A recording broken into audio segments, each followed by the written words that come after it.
look straight up like, wait, who us now? What you gon' do when we pull up on you like, ooh, touchdown. You already know what it is when I come through you. Ooh, shut down.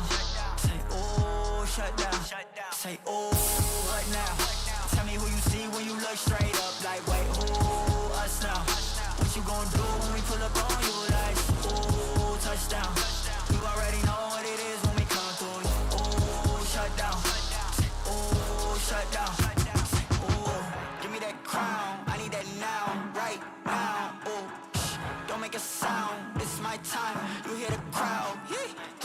We need that rain, me and my team. Deja vu, this here a dream. We done all seen 100 times over back when we was just teens. Now we going dumb, told them we the one. They would count us out, now we counting up the funds. Now without a doubt, they be throwing other ones. Like they was always rapping, I believe them if you want. Now they show love, came with a dub. It is what it is, it isn't what it was. They all love to hate when it don't work out. Tell you that they always been down when it does. Look. Say, ooh, what now? Tell me who you see when you look straight up like, wait, who us now? What you gon' do when we pull up on you like, ooh, touchdown. You already know what it is when we come through you. Ooh, shut down. Say, ooh, shut down. Say, ooh, what now? Tell me who you see when you look straight up like, wait, who us now? What you gon' do when we pull up on you like, ooh, touchdown. You already know what it is when we come through you. Ooh, shut down. Ooh, shut down.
Welcome to the place where dreams come true, where everything you want can be yours, if and only if you're willing to work for them, you're willing to hurt for them, but most of all, you're willing to be first for them. Ha!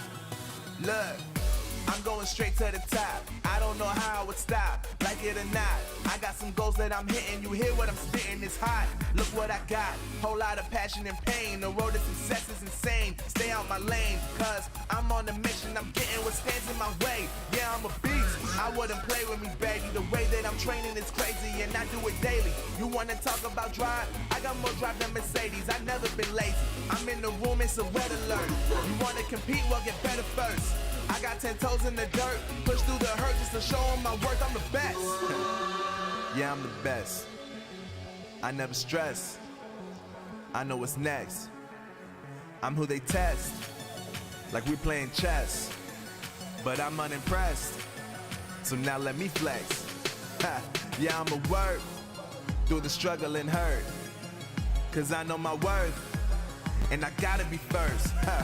Yeah, I gotta be first. Look, I don't want anyone's sympathy. I understand what it's meant for me. I give my focus and energy. If it's meant to be, then it's meant to be.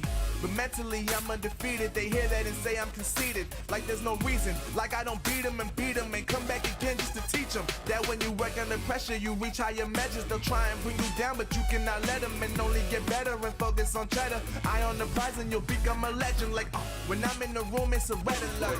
You wanna compete? Well, get better first. I got 10 toes in the dirt, push through the hurt just to show them my worth. I'm the best. Yeah, I'm the best. I never stress.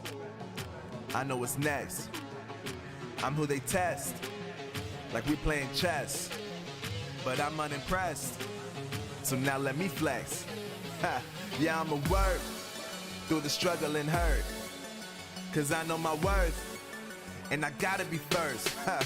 Yeah, I gotta be first. They don't know what's gotten into me, how'd I turn pain into energy.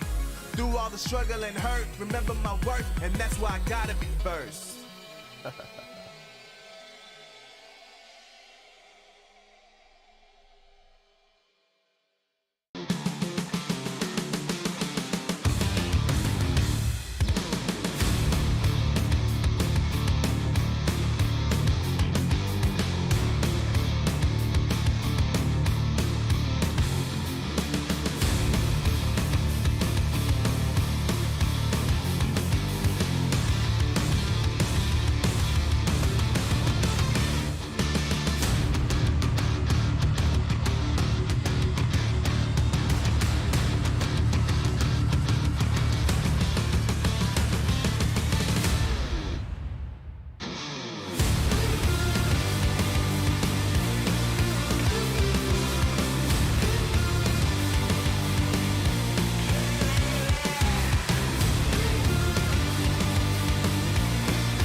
Look at my shine with the glow.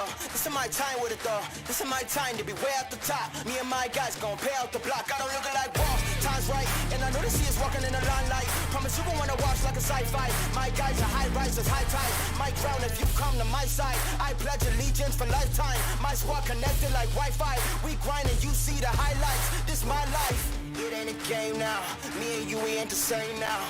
Lions coming out to play now. Opposition out the way now. Out of the way. You wasn't invited. Say you come to play. I dare you to try it. You don't wanna try me. Then step up to my team. Yeah, out of the way. Yeah, yeah. Out of the way. Yeah, yeah. Out of the way.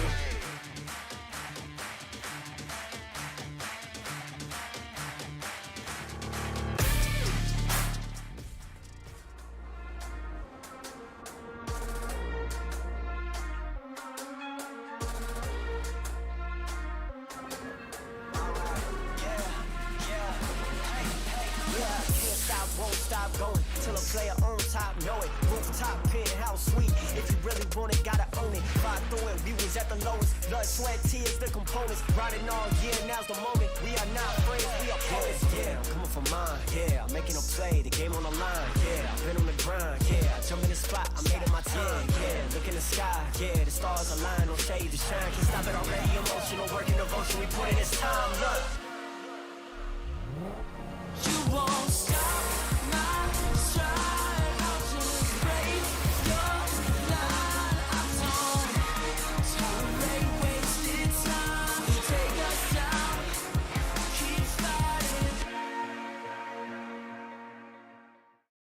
The Snapdragon Pro Series is brought to you by Snapdragon Elite Gaming, Monster Energy, and Kachi Shop.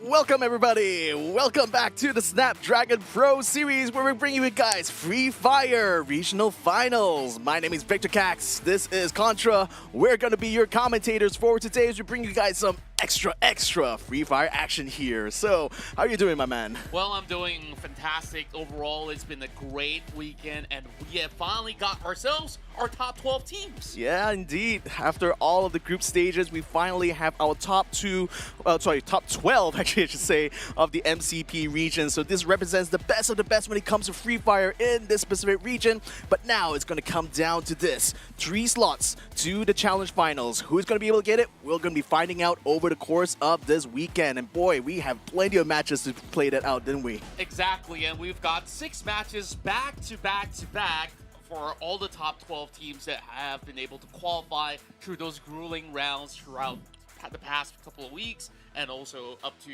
the conclusion on just yesterday's run where we've been able to witness the climb coming in from the teams that are hungry enough to secure their own booyah. Yeah, let's go ahead and tell you guys all about these 12 qualified teams. I think the biggest story about the group stages so far has been auto knockout. A knockout performance throughout the group stages, allowing them to dominate the entire field, and by the end of the group stage, they earn a total of 200 points. No other team is able to touch them throughout the entire group stage, and certainly they're earning themselves a very confident spot as one of the favorites, I would say, coming into these top 12 qualifiers. Then we also need to talk about the teams that just made it into the top 12. Bloody Heads and No Escape RV on the last map finally got just enough points to get themselves into that top 12. Exactly, and this is definitely going to be a heated battle for the course of the weekend here. And tomorrow, I do believe that we're also getting another 6 maps, so no points to be lost for any of these teams if they really want to hit into the grand finals to meet with some of the top contenders of the world. Exactly, and it's going to be the best of the best here that we want to find in order to represent the Southeast Asian or the MCP region in Free Fire. So this is going to be where it starts. This is going to be where they're going to be placing all their bets on the table and to figure out who is going to be the one on top. Exactly, and of course, let's run through the point system real quick. If you guys are brand new to the show, the Booyah will award the winning team with 12 points. Second place will be accumulating 9 points, and you see the numbers will dwindle down -1 all the way down to the 10th position, whereas from 11th as well as 12th, they don't walk away with any points. How do they secure more points?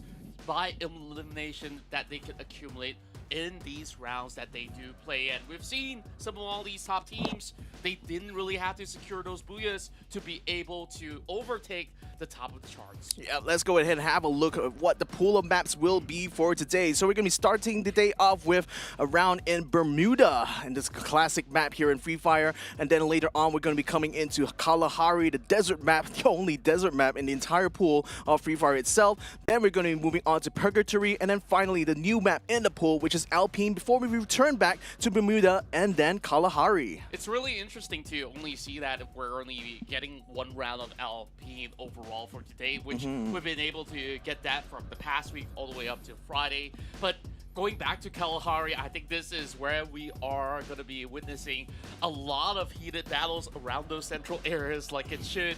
But going back to Bermuda, I think now with our top 12s who are already solidifying themselves a position, will there be any more of those early contests that we love to see? Because I think like by now, the stakes are a little too high to just hot drop onto anybody. Exactly, and that's going to be the interesting thing we're going to see here today is that because Bermuda and Kalahari, and maybe to a certain extent Purgatory, has been very well recognized by these teams. They've already figured out a lot of good strategies on that map itself. I'm expecting to see a lot of these teams bring the best of the best of the tactics coming to these maps in particular. But then when we come to tomorrow, that's going to be where we're going to see a more focus on Purgatory and Alpine, and that's going to allow you know, the teams that actually get up to speed with those maps to actually shine in that instance. Exactly, and of course, let's take a look at some of these teams to look out for in our very first map as we'll be jumping into Bermuda. I think that AV Radicals have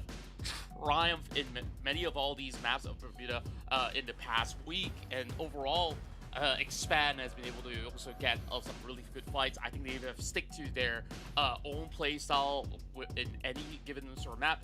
Auto Knockout, though, this is one thing that I do want to talk about because maybe they were stuck in a group where they get a little bit more of a free farming action. This time around with the top 12s, things might look to be a little different. Yeah, the farming is not free this time. It's going to be paid. You're going to have to pay the toll pretty much in order to be able to stay on top. So that'll be an interesting thing to see during this regional final here. Let's talk about Team Farang in particular here, because I think especially yesterday's matches, we did see Farang and AV Radicals bump each other a lot, and it seems that time after time, AV Radicals seems to beat them quite handily. Why do you think that's the case? Well, I do believe that at Farang, they do basically open a little bit wider when it comes down to the approaches of how they really want to handle certain team fights. There were also instances where they managed to still trade quite evenly with AV Radicals, but I feel like the battles between these two teams in the early game needs to halt at the very least for some of these maps out there. So let's hope to see something of a different variation as we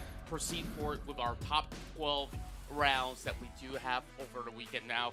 AV Radicals, though, like, they really do know how to close out games very well, but I guess, like, the troubles here depends on how they handle that early game situation and also through the mid game overall, where if they don't bump into Farang that much, maybe they will have a smoother cruise. I will wonder whether or not AV Radicals is going to continue the strategy of just basically going for kill points, because it kind of feels that is the case. Because you think about it, throughout the entire group stage, they've been in the final circle maybe of quite a few times, but they only managed to net one booyah throughout the entire group stage. So what that tells me is that they will definitely focus more on kill points rather than placement points when it comes to the group stage itself. But I think when it comes to the regional finals, you have to also have a bit of a balance of both. You have to also aim for having good placement points on top of also getting good kills, and I think this is going to be a lot harder for most of these teams to kind of pull off this time around, because you're no longer going against like teams that are going to be of a lower skill level, a lower tier compared to you now. This time we're talking about top 12 in Southeast Asia, and throughout the group stage as well, everyone's kind of like had the opportunity to test their might against each other. So I think this time around, teams are definitely going to be way more prepared than they are when it came to the group stage. Exactly that, and they definitely have to prepare very well, because we got some great news in store for all you guys out there. And the Free Fire Snapdragon Pro Series will be coming to Jakarta in February 2023. So mark your calendars, and if you want to book those flight tickets, we'll see you guys there, hopefully. Yeah, book it earlier rather than later. Otherwise, the price is going to go up. But yeah, 4th to 5th February, don't miss it out. It's going to be on ground on Jakarta. You're going to be able to meet your favorite Free Fire teams and also to see them live in action. I mean, I can only imagine the kind of energy that the Jakarta crowd can bring, because the last few times I've been to esports events in Jakarta, the crowd is always crazy. Exactly, and like I've seen pictures over on the internet where just all the fans out there have been so supportive. They love to basically cheer for every single team out there, other than, of course, their local team.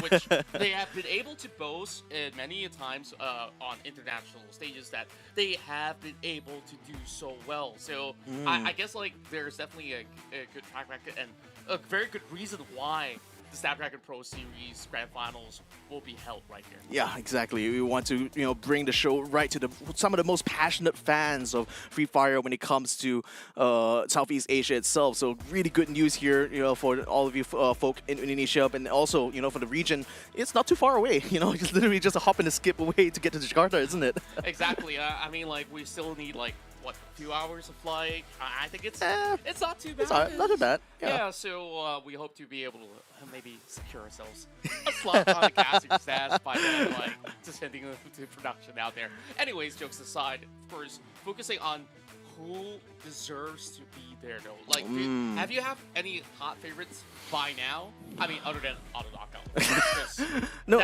that's a given. So long as they stick to the usual. So that's a very interesting question to ask, actually, because like I'm also a bit not to say doubtful, but I'm kind of like, I want to see whether or not Auto Knockout will still maintain the same level of performance during this regional final compared to the group stage. Because again, like I said, like we mentioned during the group stage itself, the circumstances there definitely benefited Auto Knockout quite a bit. And we also, conversely, didn't really expect them to perform that well, inside their own group. So, but then I think aside from them, of course, you got to talk about teams like AB Radicals, Farang, as well Expand. They're the top three when it came to the MCP, and I'm expecting that, having that reputation and having that level of experience should definitely put at least one or two of those teams in that top three in my mind. Exactly, and I'm looking at Expand whether or not can they be consistent enough. There are games where they did drop the ball a little bit early on, and there are also so many of all these fantastic performances where they walk away with 2 booyahs in a day. I think like that itself speaks a lot of volumes. But you know what? You can also talk about what you think and cast your predictions down on Twitch chat right now, as of course we're about to kick off with our very first matchup. Yeah, exactly. So if you guys think like another team actually stands a way better chance, or if you just literally just have your own favorite, just because for whatever reason, just go ahead, vote inside the Twitch chat, inside the Twitch poll, actually, I should say, and let us know what you think, rather who do you think is going to be the one that actually comes out on top. So now that we're going to be going to our first map, Bermuda, I mean, it's a tried and true and tested map, and I think for most of the teams, it's very, very familiar. So I don't know, like, do you sense that there's going to be a chance that we're going to see different kind of tactics or strategies in this map here that we've never seen before, or do you feel that literally everything is being explored about this map? I feel like there's a lot of things that have already been explored, and since this is like the original map where most of these teams are so familiar with, I think the only difference that we are seeing is maybe a little bit more of the tempo of play coming in from some of these teams to adjust to the current top 12 teams, because they were stuck in the respective groups where, oh, I need to look out for this team. I'm not going to rotate to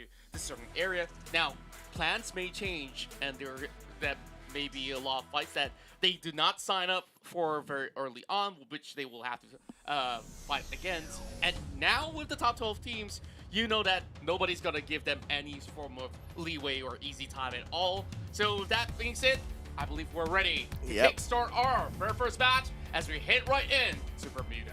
Here we go, ladies and gentlemen, the first round of the regional finals, top 12 teams, and already QR Blank picking up the first blood. Looks like they dropped right on top of where, I can't quite say who the other team is. Might be, yep, this AV Radicals. Oh no, AV Radicals in trouble right now. 1-1 trying to give them run around, but unfortunately he's being chased by 2, and he gets knocked down as well.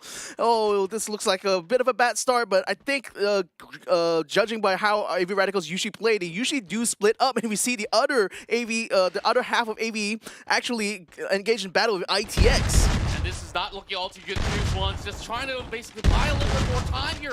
But he's going to be inside of the time corner, but he will not be able to stand the wrath of Shook.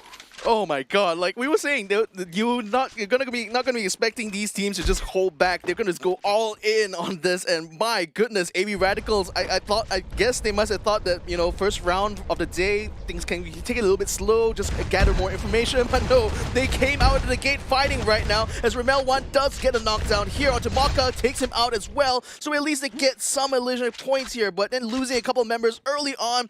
I mean, this is classic AV Radical storyline, isn't it? Just, you know, losing out in some of the early battles, but then recovering later on in the mid game. Exactly, and of course, all thanks to the clutch coming in from Armil Run on that 1v1, or else all hopes might be lost here from the get-go. So AV Radicals, they have a second line to stand for, and as NOP coming with a little bit more of the quick shots, just receiving quite a lot of damage coming from Blank, and that's going to be 3 eliminations back-to-back for QR. Wow, QR coming out the gates, slamming, literally. Now the next circle is coming up. Very standard circle here, just pretty much taking up the center of the map here. So it could pretty much up in the air right now about where exactly it's going to land.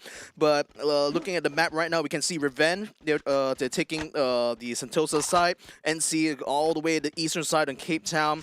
QR just so successful over there in the observatory, and with the blue zone landing on top of them, that's going to be some extra good loot to go along with the 3 kill points they've already earned so far.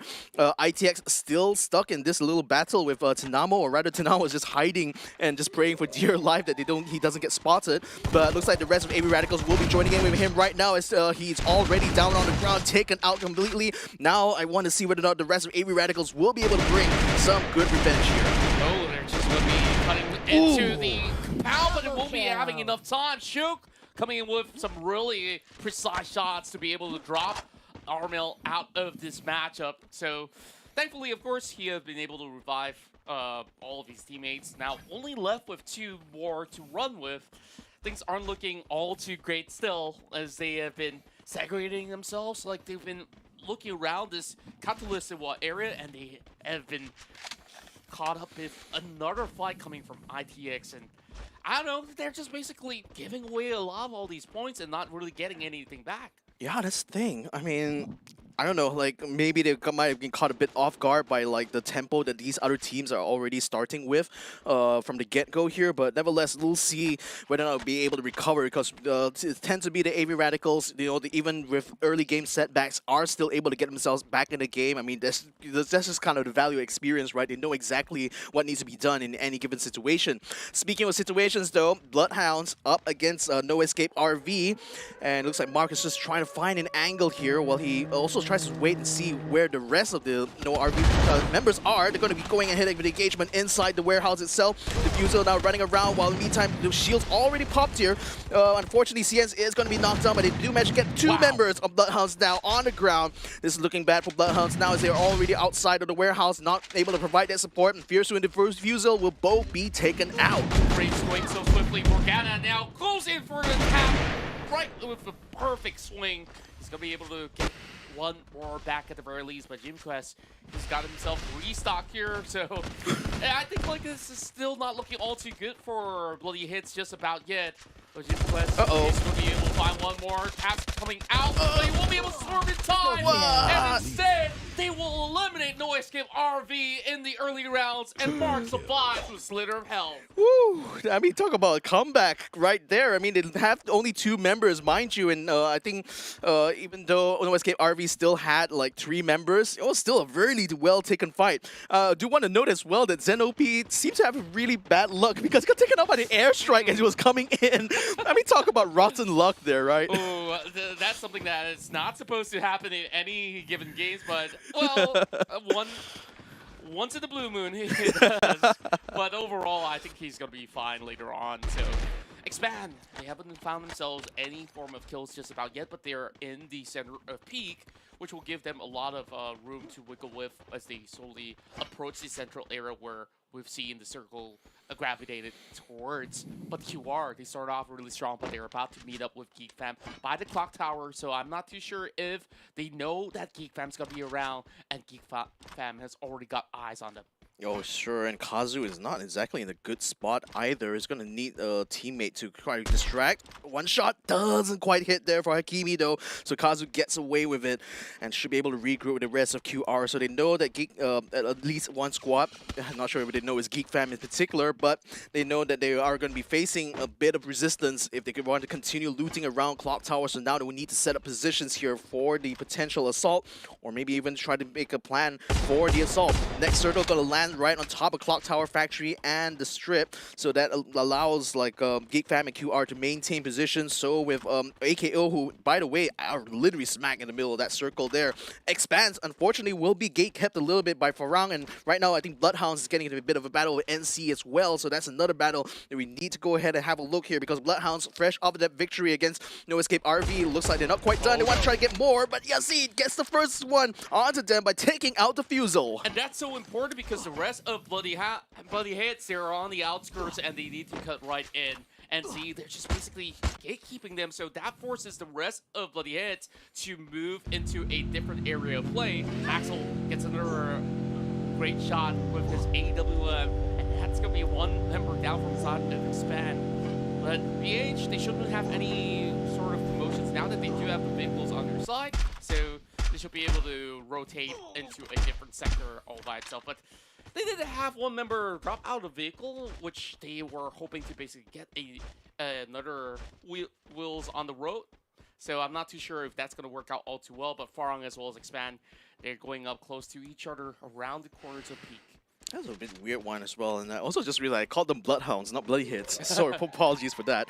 Nevertheless, Farang right now not quite engaged in battle right now as Morgana gets taken down there. I was really wondering why they decided to leave him there. That seems a bit weird there to leave him out in the open and just literally in a line of sight of NC. So looks like Morgana will be taken care of inside or rather outside of the safe zone. So very unfortunate for Bloody Heads, as Fiercer and Mark are the only ones in the safe zone right now, trying to find a good place to camp in, but unfortunately Geek Fam is already around the corner as well. A UAV just comes by. That's going to spot them out for sure. Yeah, and they've definitely known where Geek Fam's also hiding around that area of play, but not that Fiercer will be able to get much of these angles, so he's just going to be overlooking the sector overall. And Geek Fam, they've been playing very passively inside of the clock tower, though they were basically trying to tack onto other players out there. Twos have managed to finally claim a point coming in for the rest of AV Radicals, where so many of these teams have been planning themselves across the strip, and AKO from the get-go have always benefited from this circle, but we haven't seen any action coming from the team. Well, this is looking like all the ingredients required for some action, because 4 teams right around the Bagasaki strip.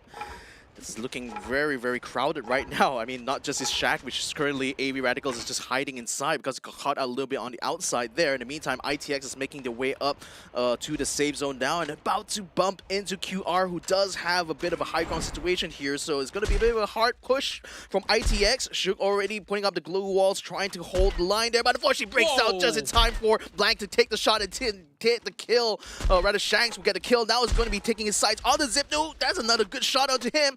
Unfortunately, Glue Wall is keeping him protected for now. While Mocha moves up, they need to put some pressure onto Blank. Otherwise, Zipno is going to be taken down now. And Pablo, he does kick down Kazu, so now Shanks is going to be a little bit left exposed on the flank right now. And Pablo needs to try to capitalize on this, especially with the safe zone already closing in around him. Pablo needs to try to move up. He finds Blank. Doesn't quite knock him down, unfortunately, though. Finally moves on, but in a little bit of a delay there. Still takes down Blank anyway, but Shanks now comes in for the shot to try to get him back. Takes him down as well. Now it's 1-for-1 at this point, but then who else is going to be next on the menu? Waka now going to be caught in the middle of this while Shanks holds him down and takes out Tactical Intex. Good drop shot there. And it's in fact Hyper who brings in the grenade that did most of the damage. And Shanks have did so much in that situation. We saw those AWM shots, which was impeccably quick.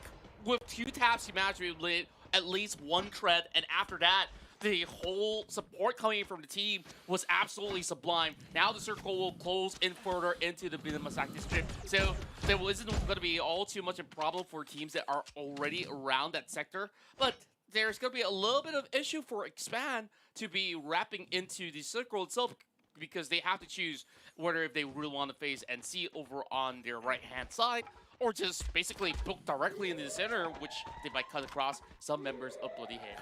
Farang still playing that gatekeeper right now, watching the CME team coming close. Nice shot from Exact right through the door there. Alpine looks like he's going to be in a bit of trouble, but the glue wall will allow them to get the revive in. So Revenge is not quite down and out at the moment. Still can get themselves back into the fight, but Axis, we know that they can be very, very dangerous in these kind of situations, because not only they have really good situational awareness, but they also no slouches when it comes to these long-range battles. Exact will still keep them suppressed, while in the meantime, Expanse have picked up their vehicle and now they're moving into the safe zone. Might have just bumped into a member of Bloody Heads on the way there, though.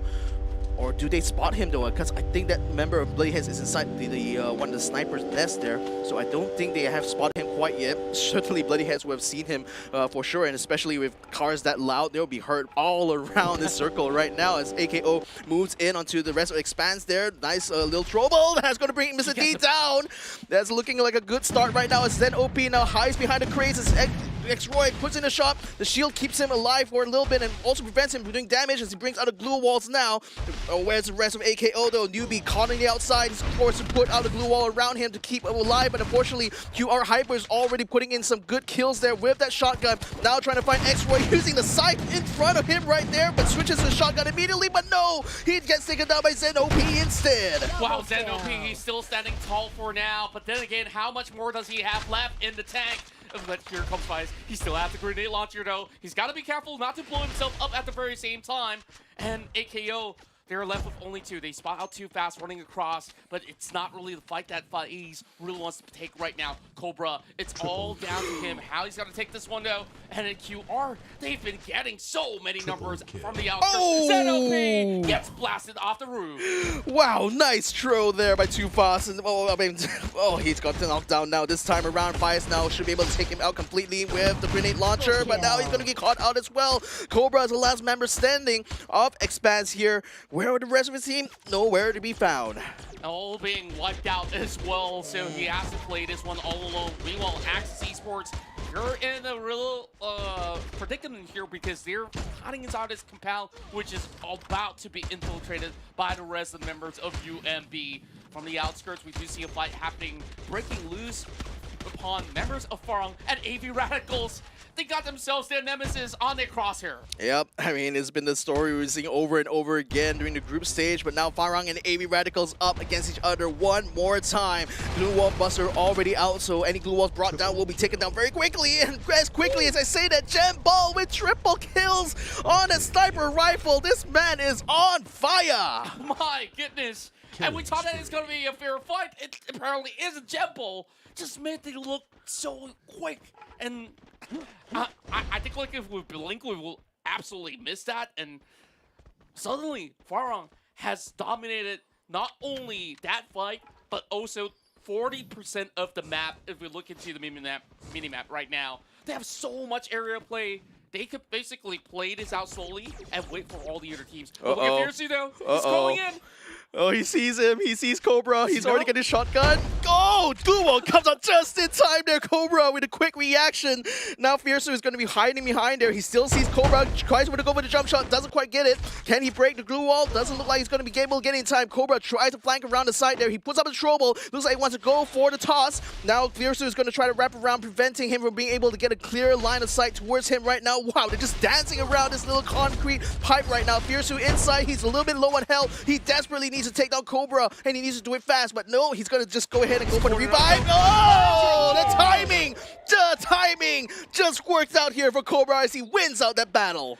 And slow and steady does it for Cobra. Expand finds themselves into the top 5, and impeccable work, the reflexes that we're seeing here, but Cobra has got more fishes to fry. Jembo now will be challenging him head-to-head this time around. Not so tough after all, as he falls to the hands of Farong's Jembo. I mean, end of the day though, that's still one good kill point there they can be very proud of. Revenge in the meantime getting caught out in that fight with Axis, and it looks like they're going to be biting the dust as a result. 3 teams still remaining. We have Farong on the south side, QR on the western side, and Axis on the northern side.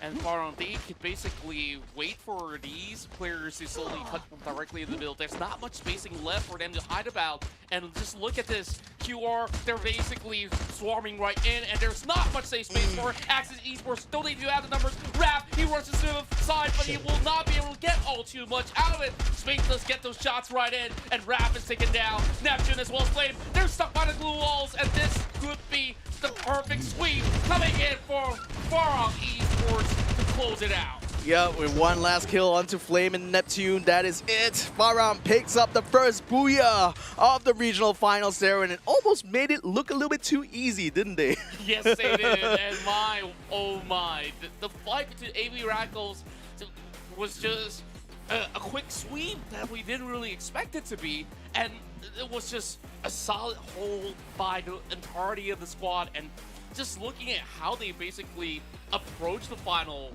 circle, they've been able to just have the perfect area coverage, and after that, it's a walk in the park.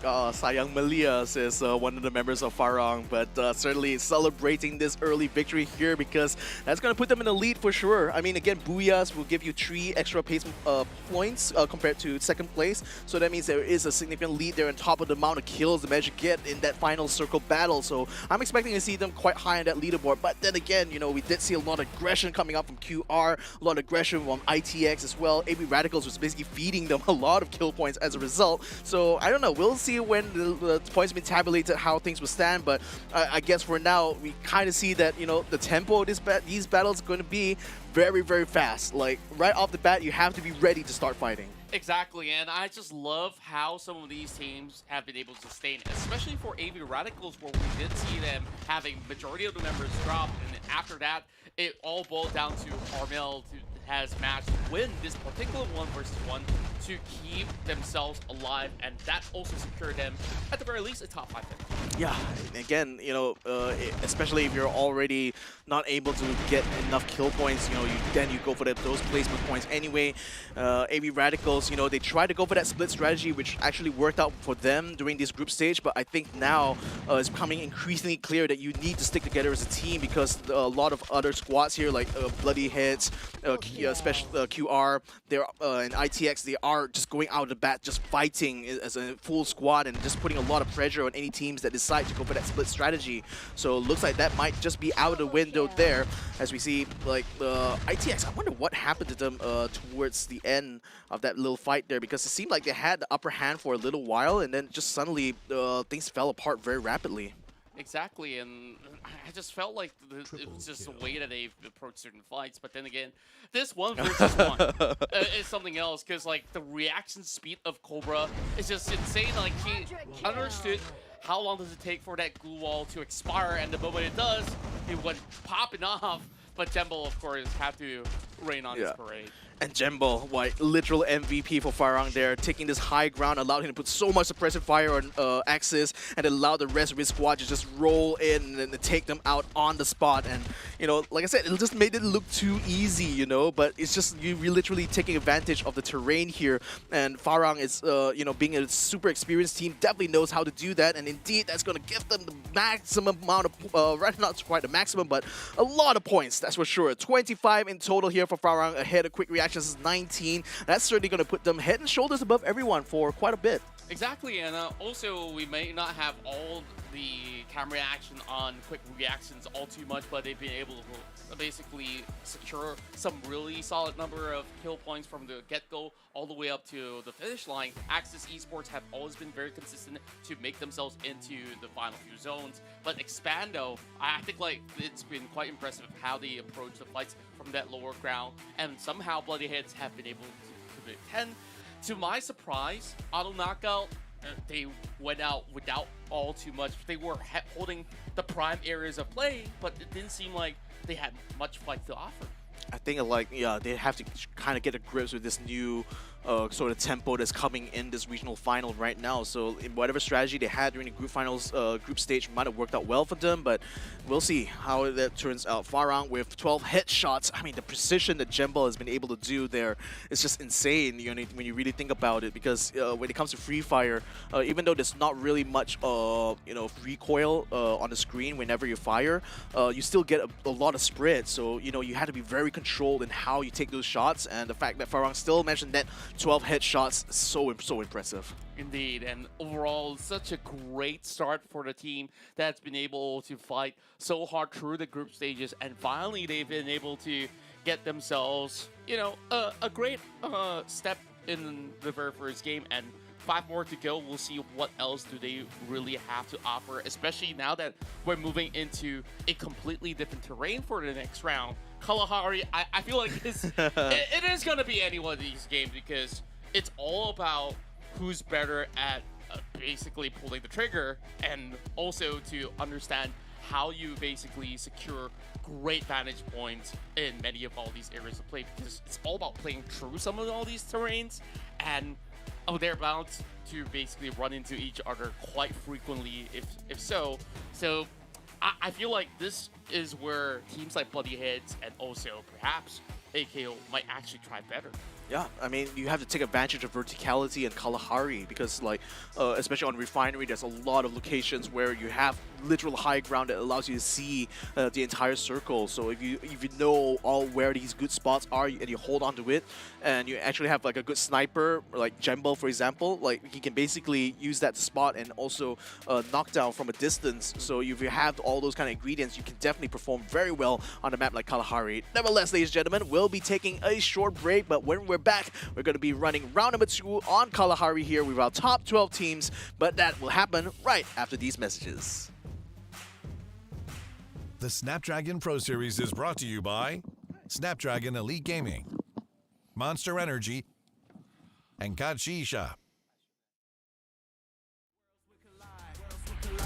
If it's holding you back, push it right to the side. Ain't got no time for no fear. I work too hard to get here. Ain't got no time for no fear. I work too hard to get here. I don't got the time, put me in, coach. I've been going hard, time to let it show. Everything raw, give it to me now. Let me have the spot, man, it's going down. Gotta get it here, I don't wanna wait. Take what I want, then I go train. Gotta get a win, I won't lose the game. This is my year, I ain't gonna break. Strap in, cause it's gonna be a long ride. Working on me every single day and night. There comes a time when your worlds will collide.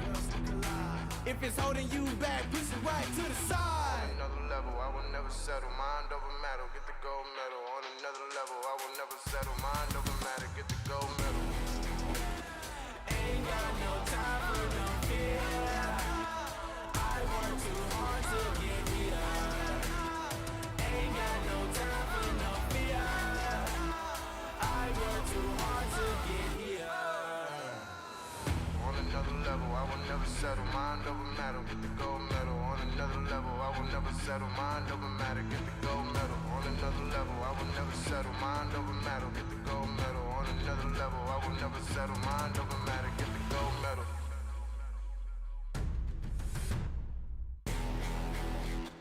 Ain't got no time for no fear. I work too hard to get here. Ain't got no time for no fear. I work too hard to get here.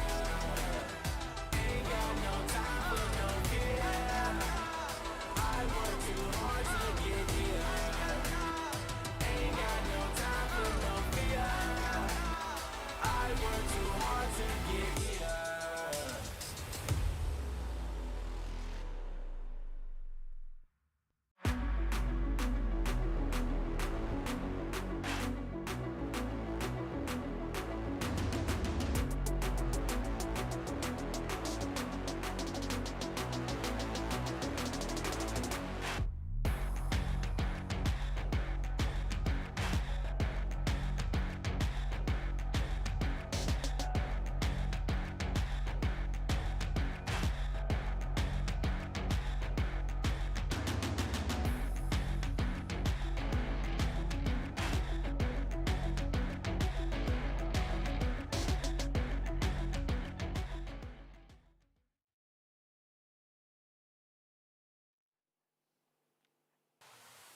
And welcome back once again to the Free Fire action that we have been having for the past few weekends up till now. And we are having our top teams contending here to see who makes it to Jakarta. And of course, with me is Victor Cax. My name is Contra, as we bring you more and more booyahs. Yep, more Booyah is going to be coming right up, ladies and gentlemen. There are literally 5 maps. So, and what we've seen through the group stages is that, you know, a lot of teams have been trading Booyahs back and forth. So, you know, sometimes these kind of things do happen during these kind of matches. And expecting, because this is like literally top 12 of the region, that it's going to be a very competitive final circle for most of these maps. But I think it's going to be so competitive on this particular map, though, because Kalahari is another one of those maps where it's been in the pool for so long. Teams have already studied and learned so much about this map. They've explored a lot about what is important about this map, and what they find is that you need the grappling hooks, you need to consider verticality, and you need to be able to take good vantage points. Exactly that, and overall it really will test them to their limits overall on how technical they are.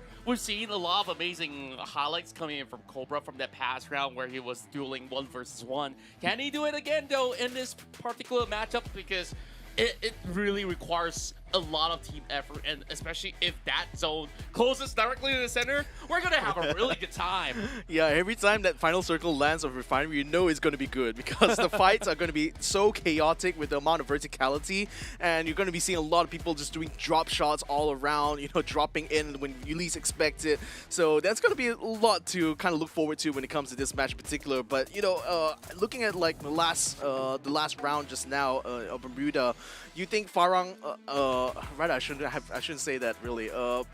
When you think about it, really, are there some teams there that really you thought they could have done a little bit better there? I mean, in my opinion, I think AV Radicals really dropped the ball a little bit in the early game, didn't they? They did, and that also given a lot of points overall to teams like QR overall, and I think like they didn't manage to get all too much going on in that early game because they kept losing a lot of all these members. The good news is they still managed to make it into a top 5, but then again, you need a lot more of those kill volumes in order to make it work through the statics. So, ladies and gentlemen, let's go ahead and jump into the game right now. We're live on Kalahari here, the second round for today.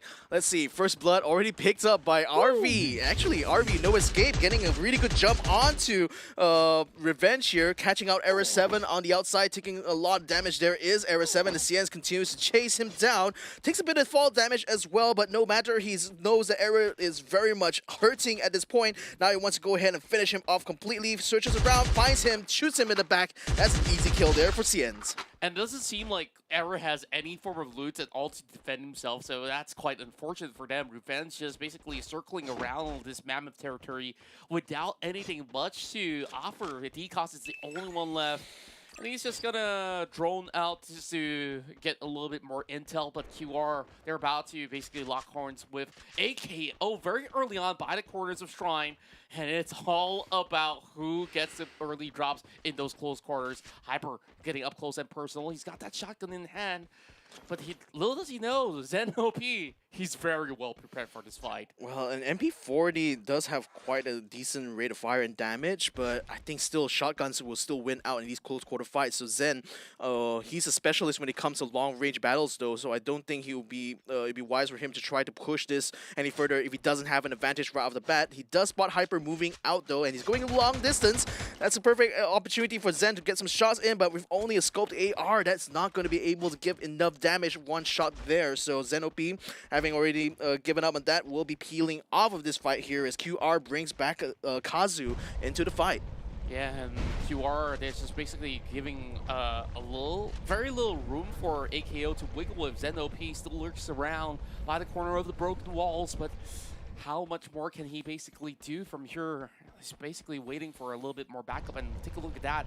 On the far corner of the map, there is also members of AV Radicals also coming with a big wraparound, and Zen OP spotted out from the high hills. He's gonna pick him off instead, and quick reactions. They will be able to say, thank you very much, AV Radicals. You made the job look a little too easy for us. So that's all 4 pointers secured by QR. I don't know about that really from Remel, because like, honestly, I would just have held the trigger finger a little bit, see how that turns out there, and maybe take advantage of that onto QR instead of like onto Zen OP there, because Zen is alone, so chances are that QR will very easily finish him off there, even if you had like a really good sniper rifle, which I don't think Rimmel had one at that instance there. If you're not going to be able to get that one-shot kill, I think it's not quite worth it to just give another team essentially the elimination point. Exactly that, and overall, sure enough, you have enough damage coming from the ARs, but coming from that distance, it will take a little while for you to be able to land every single shot as compared to those who are already inside of the vicinity. But we're about to see NC chasing up against the final member of Revenge. AV Radicals managed to bring Twos back up online, but Yazid shouldn't have any problems with a little bit more cover coming from the team. So NC, they get themselves their first pointer out there, but they need a whole lot more to book out. So just exiting the corners of Mammoth, I think they still have a lot more to do, where a lot of all these teams are across the northeastern sector as well as on the far south. So NC, they can enjoy themselves a little bit more of a spoils of war for the time being, though there's a lot of open region where it's not really ideal for them to be also segregating themselves, so they will stick around all together. AKO as well as Axis Esports, they're also not too far apart from one another. Yeah, not too far apart, but I think they're more focused on looting right now, though.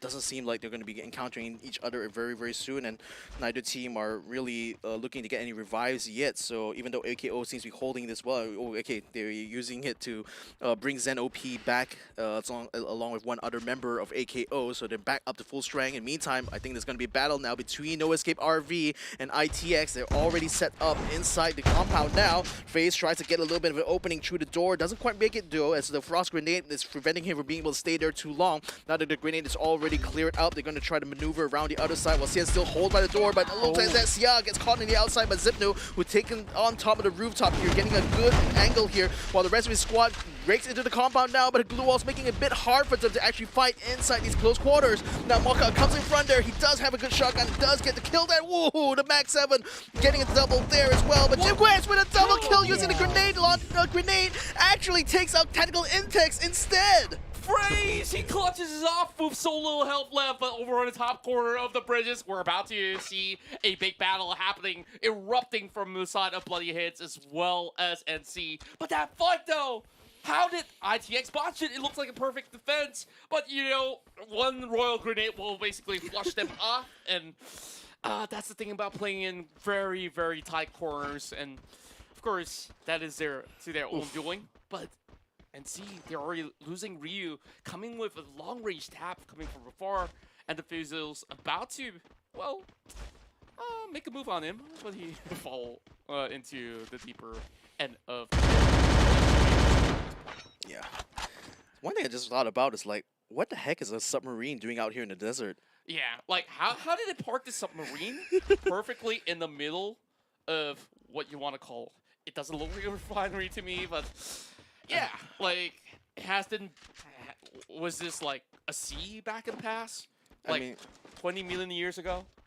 Any lore masters when it comes to Free Fire, please let us know inside the comments, because I'd love to know what's the story behind that submarine though. It is a very cool little piece though, I have to admit. Meantime, NC in the middle of that danger zone, so is Bloody Heads as well. What are they trying to prove here? There's not much cover in that area at all, so they're just literally taking a huge risk by just putting themselves inside that area. But Astas actually managed to find a bunker, so at least he's not that in danger, so is Nafiz. But they pretty much have to hunker in until that danger zone pretty much clears out. The good news for them, though, is that the circle does land on top of them. And it also lands on top of where Farang is, who already very early on moved onto Refinery there to try to take position. It looks like that gamble kind of paid off for them. Exactly that. And overall, I think like the teams are still trying to find a really good spot to play out from. Inside of Refinery, we see Farang, the victors of the past matchup in Bermuda, to be able to take this whole area of play for themselves.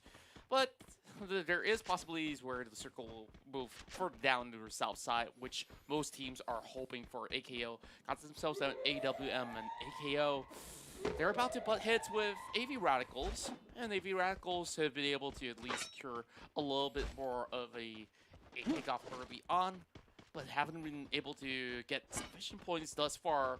Both teams in dire need to accumulate points, and they have to start from here overall. Mr. D sees some movements. Tubes get himself soaking a lot of damage coming out of that. Mr. D really draws in the tension, but Tinamo hasn't been able to take him out just yet. Yeah, Tinamo moving up with the Katana, which switches over to the shotgun, tries to find that one member, couldn't find him at all. He just already cleared out the spot. Mr. D down on the ground right now, but Ruminel is keeping him locked in the compound just outside, while Tinamo just goes ahead and gets some healing done because he knows this is going to be a long and protracted battle here with AKO as Ruminel takes out Mr. D with a grenade.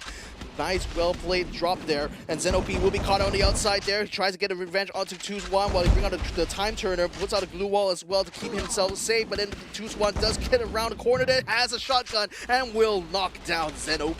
That's 2 members in a row. Choose and be able to draw all these blood onto their hands, and AKO, they still have Newbie here to come in with a little bit more of a refract angle. Tries to look for something over a lower end, but he's going to be moving aside, and they know that this is not going to be a fight worth taking, as there's going to be more troubles lurking ahead. And QR, they're about to run into 40, and why? He's out for the hunt, but he won't be able to get much done with the Scar out. I mean, they have to not overextend though, because quick reactions is literally right by their doorstep, so they may have to turn around now to start that fight here. Shanks already starts putting some shots in, so AR knows they're being attacked from the western side. Now they're going to be turning tail to face this one head on. There's a revive point around the northern side, and I think that's so unfortunate for AKO that they were forced to run eastwards, because that means they had to go the long way around to find another revive point or maybe a buy station to bring back their teammates. But right now, QR and AV locked in battle here on the northern side. Look at Newbie and Faiz going so far away there just to try to find some extra loot. Already, okay, Newbie finds a buy station there, and Faiz is going for the second buy station to hopefully bring back the remaining 2 members of AKO.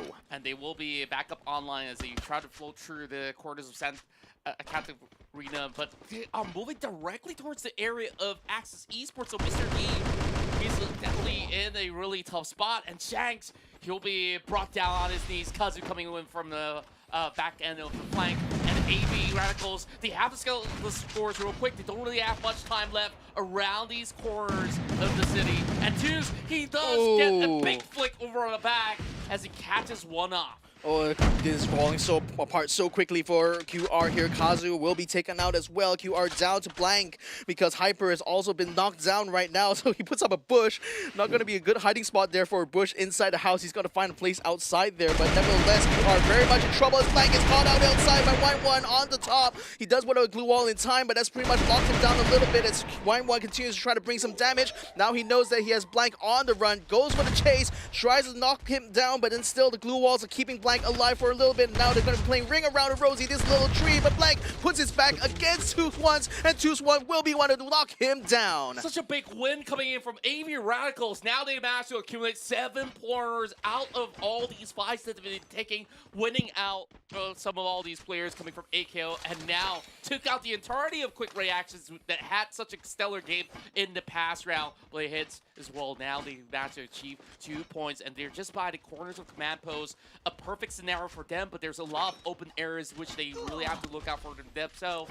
And the Axis, they're already getting tagged. The rest of AKO starts to close in, but they don't really have much resources of their own, so Exact wants to fight right back. Yeah, the thing is that he doesn't have glue walls in this kit either, so AKO, they're just finding a bit of a disadvantage. Faiz does get a good drop onto Exact though, while Newbie is just holding off them with that glue wall, but Flame 7 still breaks through anyway with a shotgun. Look at the 3 glue walls there.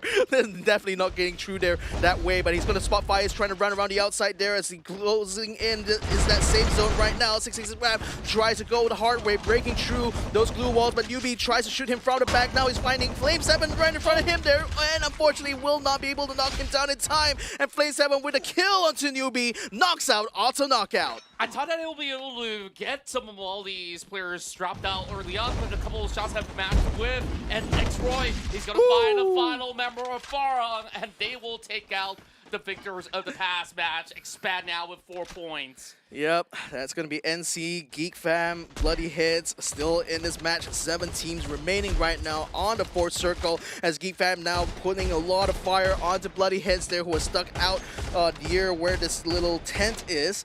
They do have some glue walls providing a bit of cover, but then they're struggling to try to find a good angle here against Geek Fam, and they don't really have any other cover to move to in order to try to maneuver around, so they have to do this the hard way.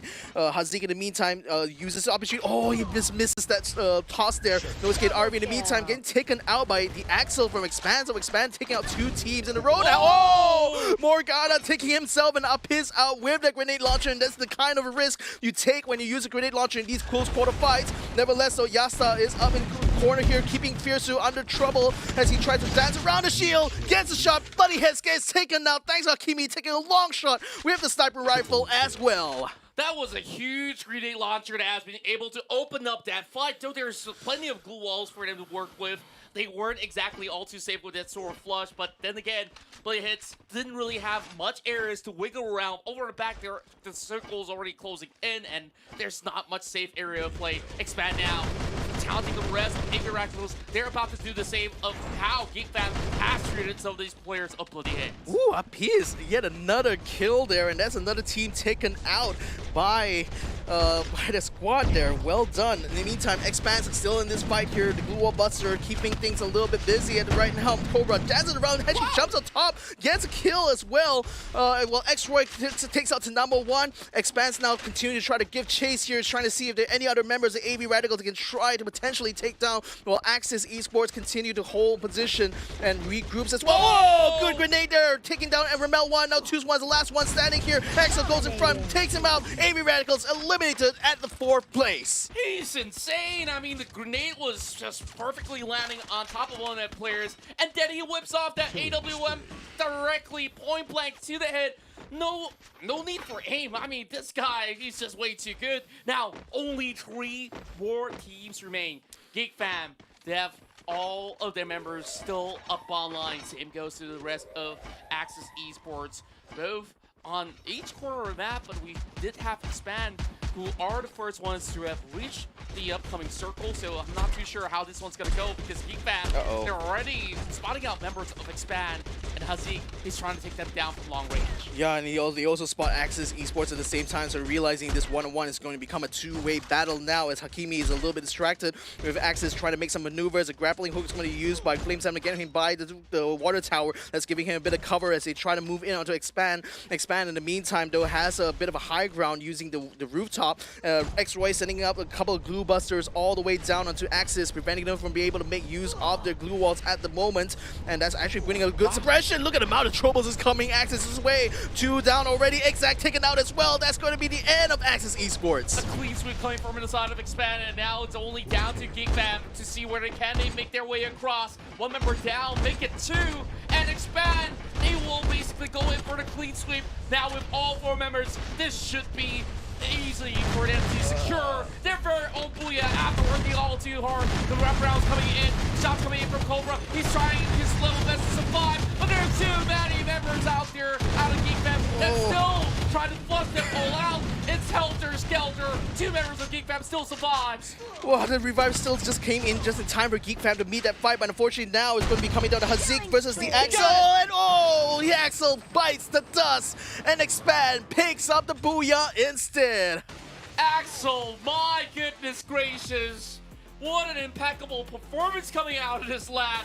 Though it may have looked to be a little clean, just look at it go.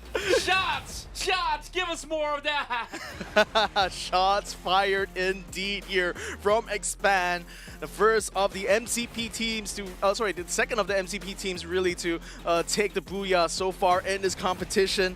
And right now, this is looking very much on the up and up right now for Team Expand, who, you know, for the most part, when it came to the group stages, have been relatively quiet. But now, everyone's hearing them loud and clear. Very much so, and my goodness, like, this guy on this AWM, he's just unstoppable. Like, it's insane that even in those close quarter fights, he has the audacity to still pull off the sniper plays.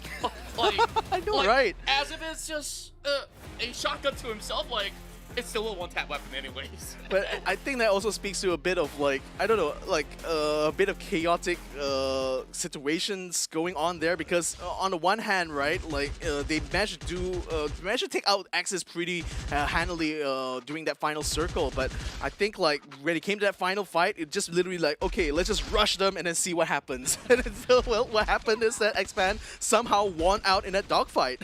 Exactly, and it was so rowdy, and we thought that Geek Fam, they looked like they were all numbered up already, since like the zone didn't really favor them at all, but they did pull up quite a good fight. AKO though, like this few scuffles that they had didn't really work all too much as they planned, as they start to lose a lot more members to the side of AV Radicals. But AV Radicals, though they were also being swarmed from the back by the rest of QR, they quickly recuperate and also found themselves 7 points by the end of those 2 maps. Yeah, I mean, I will see how it ends up here for AKO, because I get the sense that they're definitely not having a good as a start that they expected coming to this one here. Right now, it's certainly, oh my goodness, that grenade. Again, you know, that's the double-edged sword that that grenade launcher provides, because time and time, when you get into these cool quarter fights, you know, you really want to use the shotgun instead, because that's a little bit more of a reliable weapon. But, you know, you just have to use what you have in the current given moment, isn't it? Look at Axel right here. Yeah. Ha. Oh, he doesn't have to aim. Yeah, there's no scope whatsoever. Like, And literally, this. it's just shot by instinct, pretty much. And then this was a dog fight that pretty much made up that last fight there. And boy, I think it was literally anyone's fight here between Expands and Geek Fam here. But it seems a bit unfortunate that Geek Fam wasn't able to put an end to it, because, you know, the fact that we're able to get a revive just in time as Expands was already moving in onto them, you know, was already...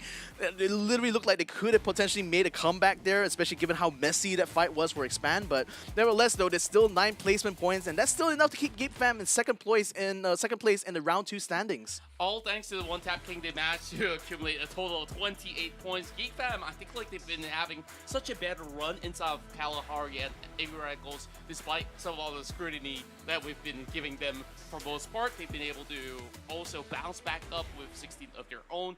And RV, I think like this is also to our surprise that some of these fights they've handled very well, and they managed to accumulate a total of 7, which brought it back to 11 points, though they didn't really have the placements to begin with. Yeah, and I'm also surprised that NC only managed to net 1 kill. I actually honestly thought they got a little bit more than that, because they did have a few encounters, but I guess like they just really weren't able to convert that into actual points for themselves. Now, while Expand, you know, had the bulk of the kills, really they did that by just mostly doing body shots. It looks like, because only 5 headshots, but yet they still managed to make over 8,000 damage. Exactly that, and I think like there's just so much that we can look forward to this team, where you saw the quick reactions coming from Cobra, and then like the crazy loadouts coming here from Axel. Like other than the AWM, I saw him holding the double revolvers as well into that final fight. Like, who does that? Nobody. Like, nobody does that. Like, who even uses double revolvers? I mean, that's just weird. I mean, maybe he's just flexing a little bit. It's like saying that I can still be effective using this really weird weapon. But then again, maybe even the damage, the single shot damage, might be the consideration that they're using here. Why they're using that instead, because you tend to notice that even weapons with high rate of fire doesn't really work that well when it comes to close quarter battles. Nevertheless, though, Orang nak pergi Jakarta. Oh, dah Thailand nak pergi Jakarta pula. Itu yang memberikan semangat lah. So rasanya semua tim pun rasanya macam orang juga semangat soalnya nak pergi Jakarta, betul tak? Okey, soalan saya yang seterusnya.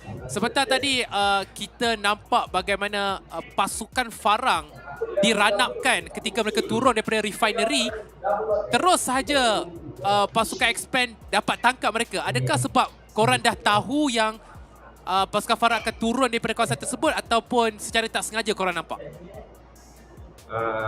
Diorang dah dapat informasi yang diorang kat bawah rumah menara tu. Lepas tu diorang bagi damage dulu, dapat knock, baru ke rush.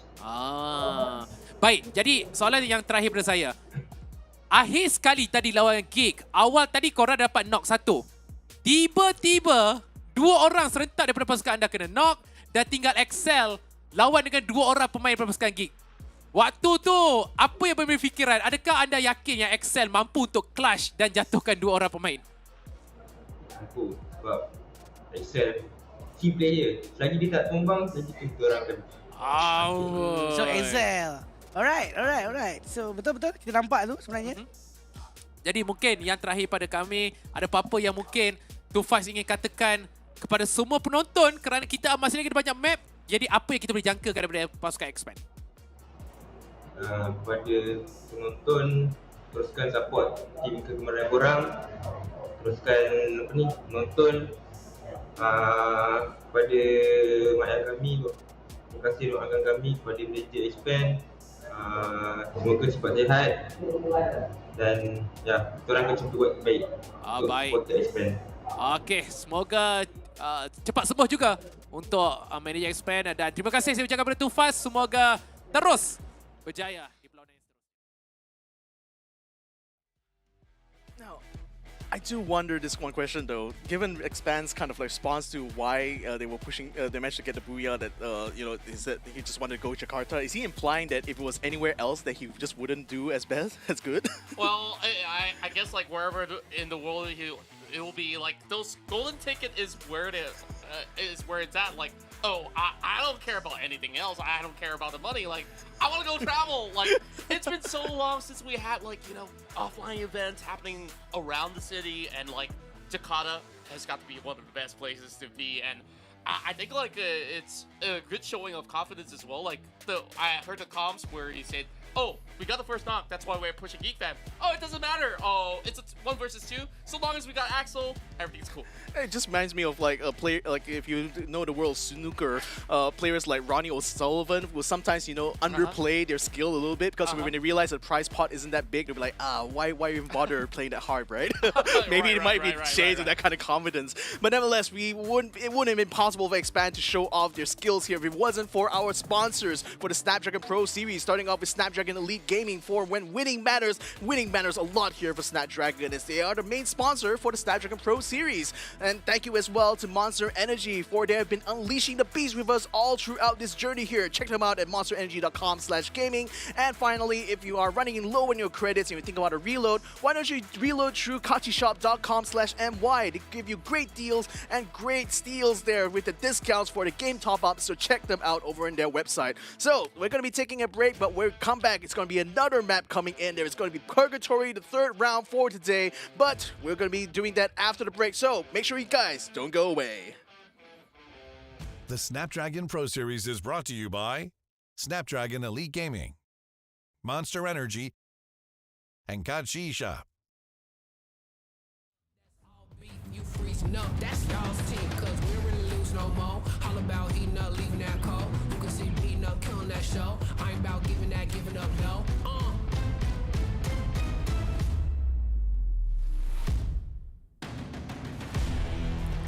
Nah, cause they don't want it with me. Look, you got a problem with me. Look, cause y'all don't want it with me. If you start a fire with me, then you never gonna stop me. Sound the alarm. We about to go on. You getting it wrong. Time to go off. Can't hold us back. Truth hurts, you always that. My truth lurks, say y'all collapse. Now scoop first where your homies at. Come my team with me right now. My team so mean right now. But what you mean y'all out? It's time to weed y'all out. Okay, we coming back with a vengeance. Time to go start your engines. What is this thing y'all mention? Time for y'all stop pretending,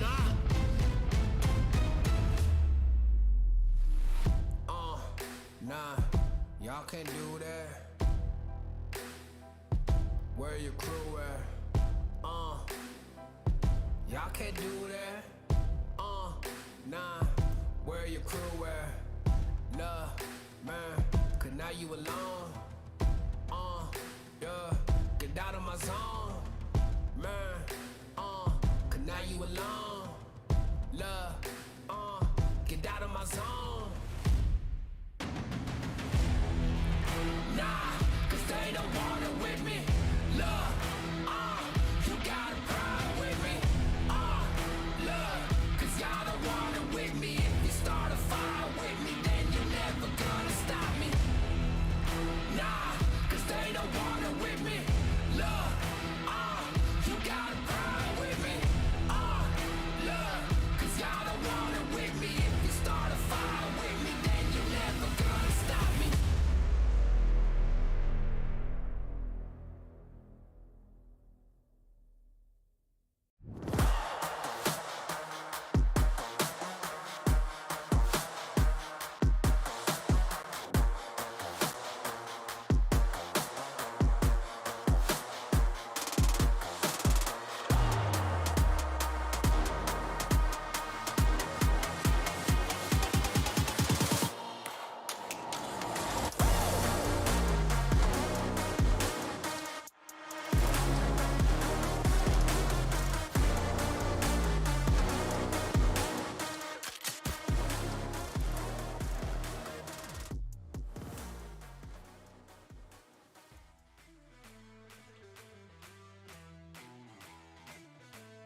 Monster Energy, and Kalahari.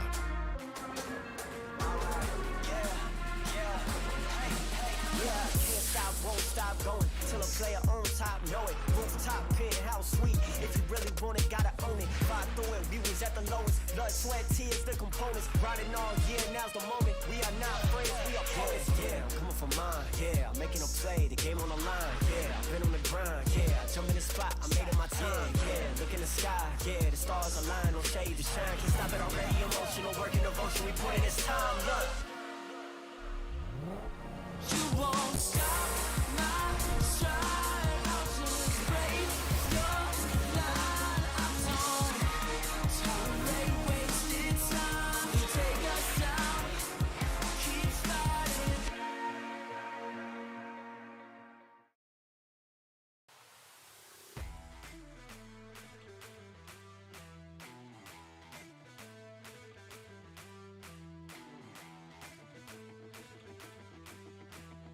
Contra. We're here to bring you guys the third round for today. So we're already done with Bermuda, we've done with Kalahari, now we're going to Purgatory. And it sounds so bad when I say it like that, but Purgatory literally is the name of the map, so what can you do, right? Exactly, and it's always going to be a little bit of a helter-skelter, especially around Boathouse as well as Ski Lodge. For the past couple of times that these teams have played out, have AB Radicals and Farong settled score just yet? We'll have to see. And Bleedheads, they usually do get a little bit more of the action going on in that early game. For the past two rounds, Bleedheads didn't manage to basically accumulate as much. Same could be said about AKO, where we have seen the Jakarta buff favoring a lot of all these teams out there, and it's been relatively exciting to witness expand as well as Farong to be able to close out the games the way that they did.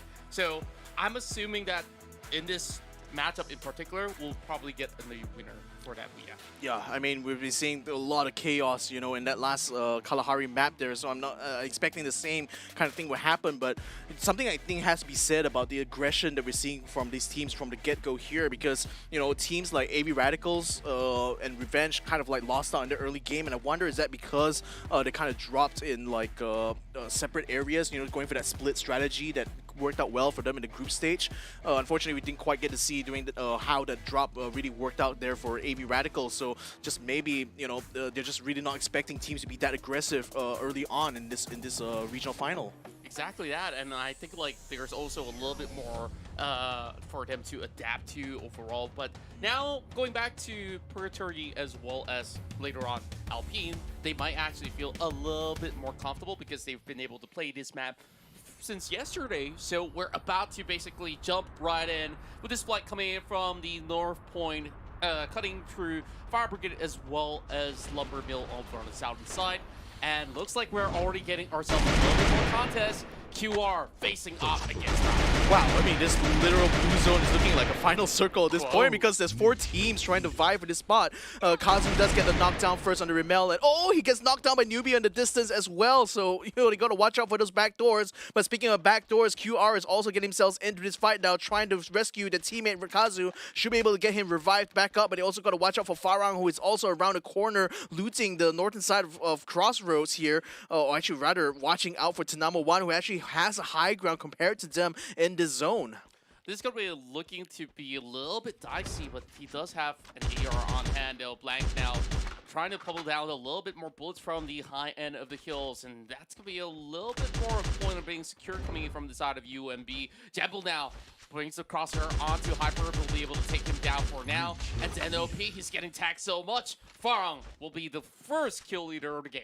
Yep, and ZOP shouldn't be too long for this. Well, if Blank can just only land his shots using the AR, does have plenty of spread, especially if you hold down the trigger. So you need to kind of tap if you actually want to be able to land a shot. But nevertheless, he has him on the chase right now. Zen OP is very much hurting, and I don't think he even has any health packs available for him. So that's why he's kind of hunkered down in the moment. But Blank now just scanning around the side, making sure he can spot him out. Kazu also coming around the side as well. So it's going to be a 2-4-1 there, and Zen OP will get knocked down. Will be taken out, and QR takes the kill. There's not many space for him to basically hide out from, and QR, they start off so strong yet again in these early games, and I'm starting to see that quick reactions are showing that true strength here in the top 12.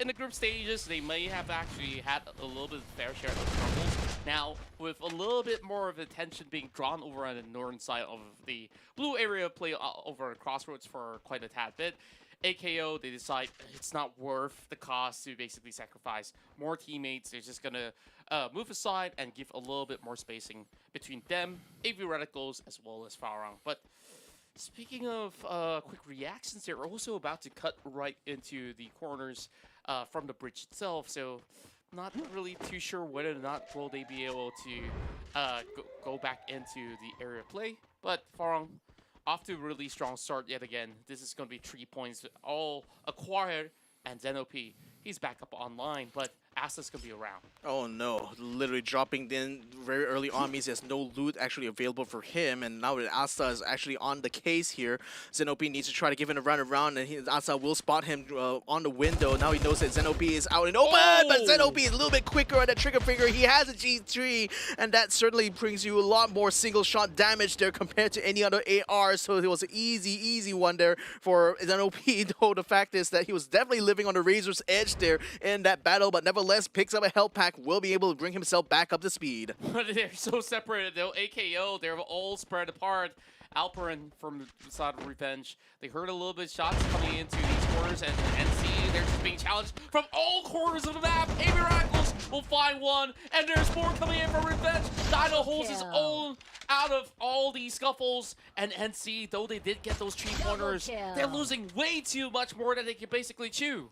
Wow, I mean, these teams are just basically taking eliminations off each other one after another, but not really fully wiping out the squad.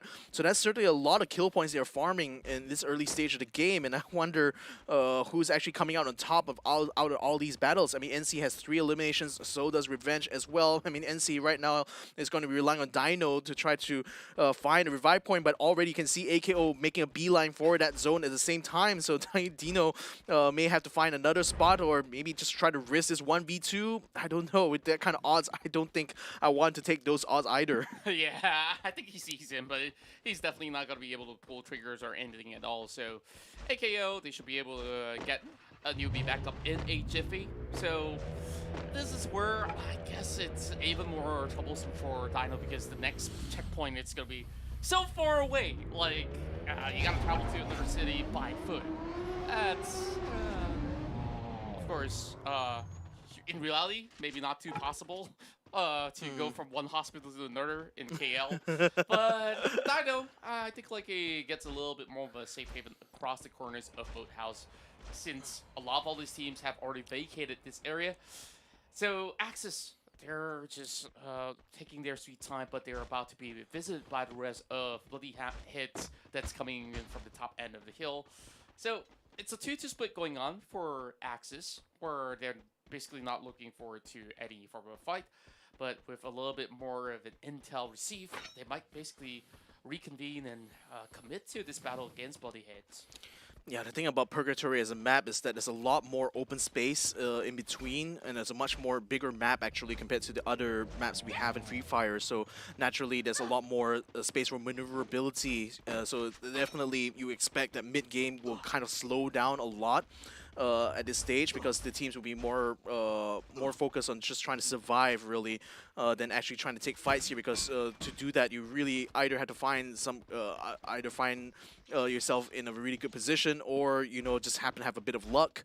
But at the moment now, no teams seem to be having any encounters right now, so it's going to be perfect time now for them to just take stock, take a step back a little bit and see what they have on hand and see what else you need to try to get collected before you get to that final circle. Dino, in the meantime, a little bit close by to where Zen-OP is, though Zen is going to be taking a zip line across the lake over there, so no chance for an encounter in that instance, or maybe not, because Mr. D is just been spotted by 666 Raph. Now is he caught inside the trailer park, and 666 Raph now puts up a glue wall, puts up a second one there. Mr. D puts one as well to prevent any shots coming in through the window, but Raph is going to be right up against him. Another trouble comes in through the other side of the window, forcing Mr. D in a bit of a corner now. He's going to try to fight it out, but unfortunately a 2v1, no way you're going to be able to survive that. Not at all. Like, there's also so little room for him to run around, and these windows are not even helping him out. The troubles definitely came into great play, but look at the circle though. It's around that river, where it's looking to be very dicey for the teams out there. Danger zone being set upon the rest of the members of tactical Intex, but AKO, though they have been playing on separate territories overall, I don't think that they'll be able to hold this area all by themselves. So Zen OP, he's basically dealing with the rest of the hits all solo. While Geek Fam, they started to lose more members in his close quarters, and all these members of RV, they're just basically crashing right in. And Xia, he tries to hold on. Can he do it though? Yeah, he's trying very much, glancing around, but the shield is going to go ahead and expire now. But Xia, he has to keep his eyes set onto Yasta, who is very, very low at the moment. So now he forces himself to use blue wall, but no, he does get himself with a shotgun, and he does take him out completely there. So Geek Yasta, with the double kill right now, will be able to win out this battle, and that's going to allow the rest of Geek Fam now to peel off because RV is a little bit too scattered. Xian's going to be taken out by the zone right now. Well, actually, Yasta is going to finish him off with the shotgun. In the meantime, Farang locked in a bit of a battle right now with Ipans from Revenge, and Ipans is going to be taking some shots from the back there. That's going to knock him down. That's going to be a good kill there for Too Bad.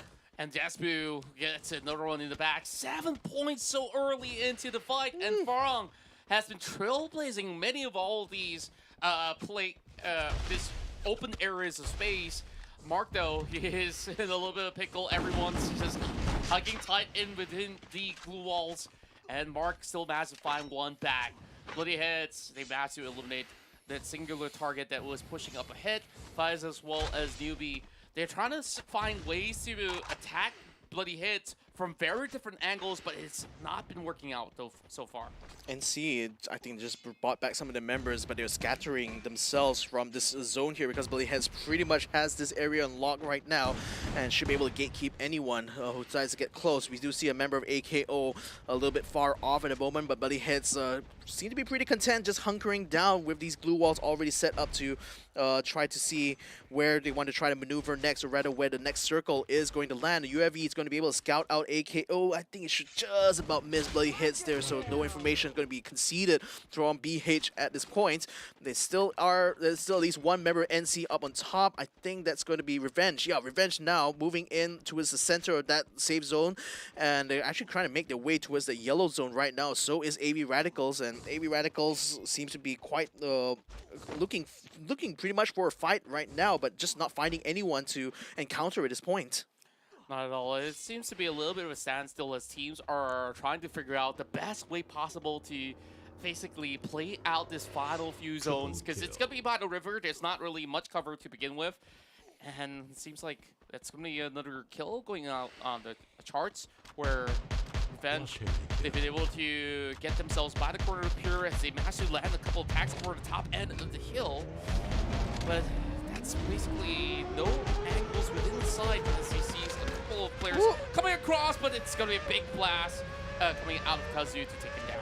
Yep, and there's a good shot there as well to force him down. Now the Alpine's going to try to run across. Oh, but that's a little bit too dangerous there, too risky, mate. So he is also going to get knocked down and taken down by Kazu. So that was a bit unnecessary, actually, in my mind. But never mind. Right now, Bloody Heads finding exact right about the outside, and Kazu taking out Ipans, as well as Era 7 being caught out as well. That's the end of Revenge. They're going to be the first team to bow out in round number 3. Yeah, it's a little tough for them so far in this matchup in Purgatory. While Bloody Heads have been able to basically zone out many of all these teams from the top corner of the hill.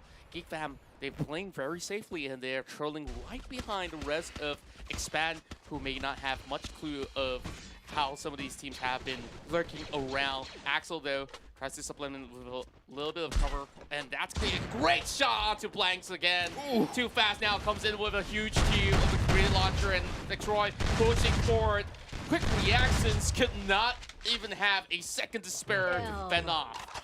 Wow, even on the other side as well, Bloody Heads getting to a fight with ITX, and it looks like Mark just took down Yanil at the same time. It seems like these teams just love to fight at the same time as each other right now, but Bloody Heads seems to be winning out their battles here. Morgana taking a kill onto Newbie. I wonder how the rest of ITX are doing. We do see Pablo Shook and Zipnu now trying to get closer to where Farang is, so it's looking like a three-way battle going on here in the eastern side of the safe zone. As Pablo tries to get some shots, he also has a grenade launcher in hand, but he doesn't quite have an angle to make use of it, though. Too bad that now, trying to keep Mark suppressed at the moment, but ITX is also conversely suppressing them from the other side. So it's looking like a bit of a messy battle here, especially for Farang, because they really are caught around the outside at this point. Now that the circle is closing in around them, they need to try to finish this fight off really quickly, or else they're going to face a lot more trouble than they did before. Morgana just trying to book it with the vehicles, though. Zipnu does not land a shot, unfortunately. And even with the Dragunov, he will not be able to find those vehicles, but he will burn it down with the help of Shug.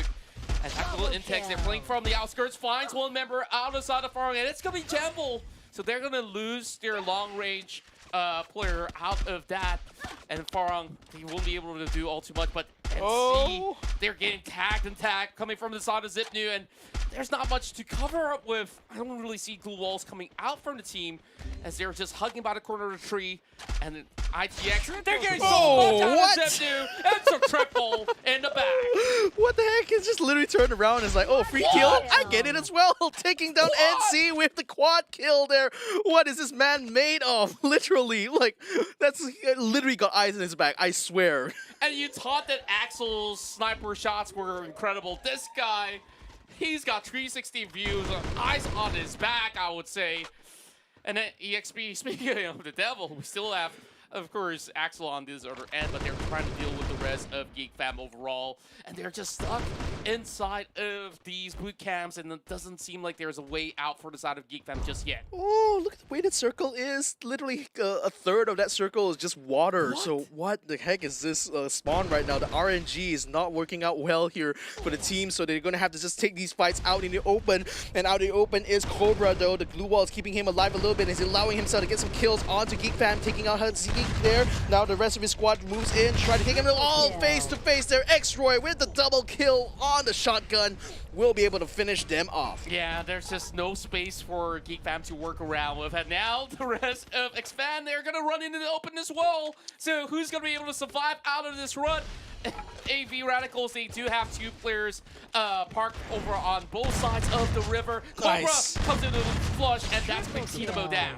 Yep, yet again, the shotgun finding its mark one more time there. X-Roy going to keep his teammates healed up with the healing gun, but then it's getting very crowded out in his period. Looks like it's the only piece of cover they can make use of, so if you don't find a cover quickly, just like Vice, then you're going to lose out. So that's going to be a member of AKO taken out now. 6 teams are still remaining, and it's very much scattered across the board here because ITX has 2 members. I see Expand still having 4 members. Quick Reactions got taken out by grenade from Cobra, so Expand is already making full use of their position there across that river, and they're the only ones on that side. And Zipner does get the circle for himself, so he's going to be able to snipe some of all these players out there. But Expand, they basically need to cut across. There's just no way out for them. They just basically have to take whatever fight's necessary. Farang, they're just waiting for time so they can push right in. Shook now getting caught out, and those shots are being fired. Zipner still gets one more in the back. Too fast.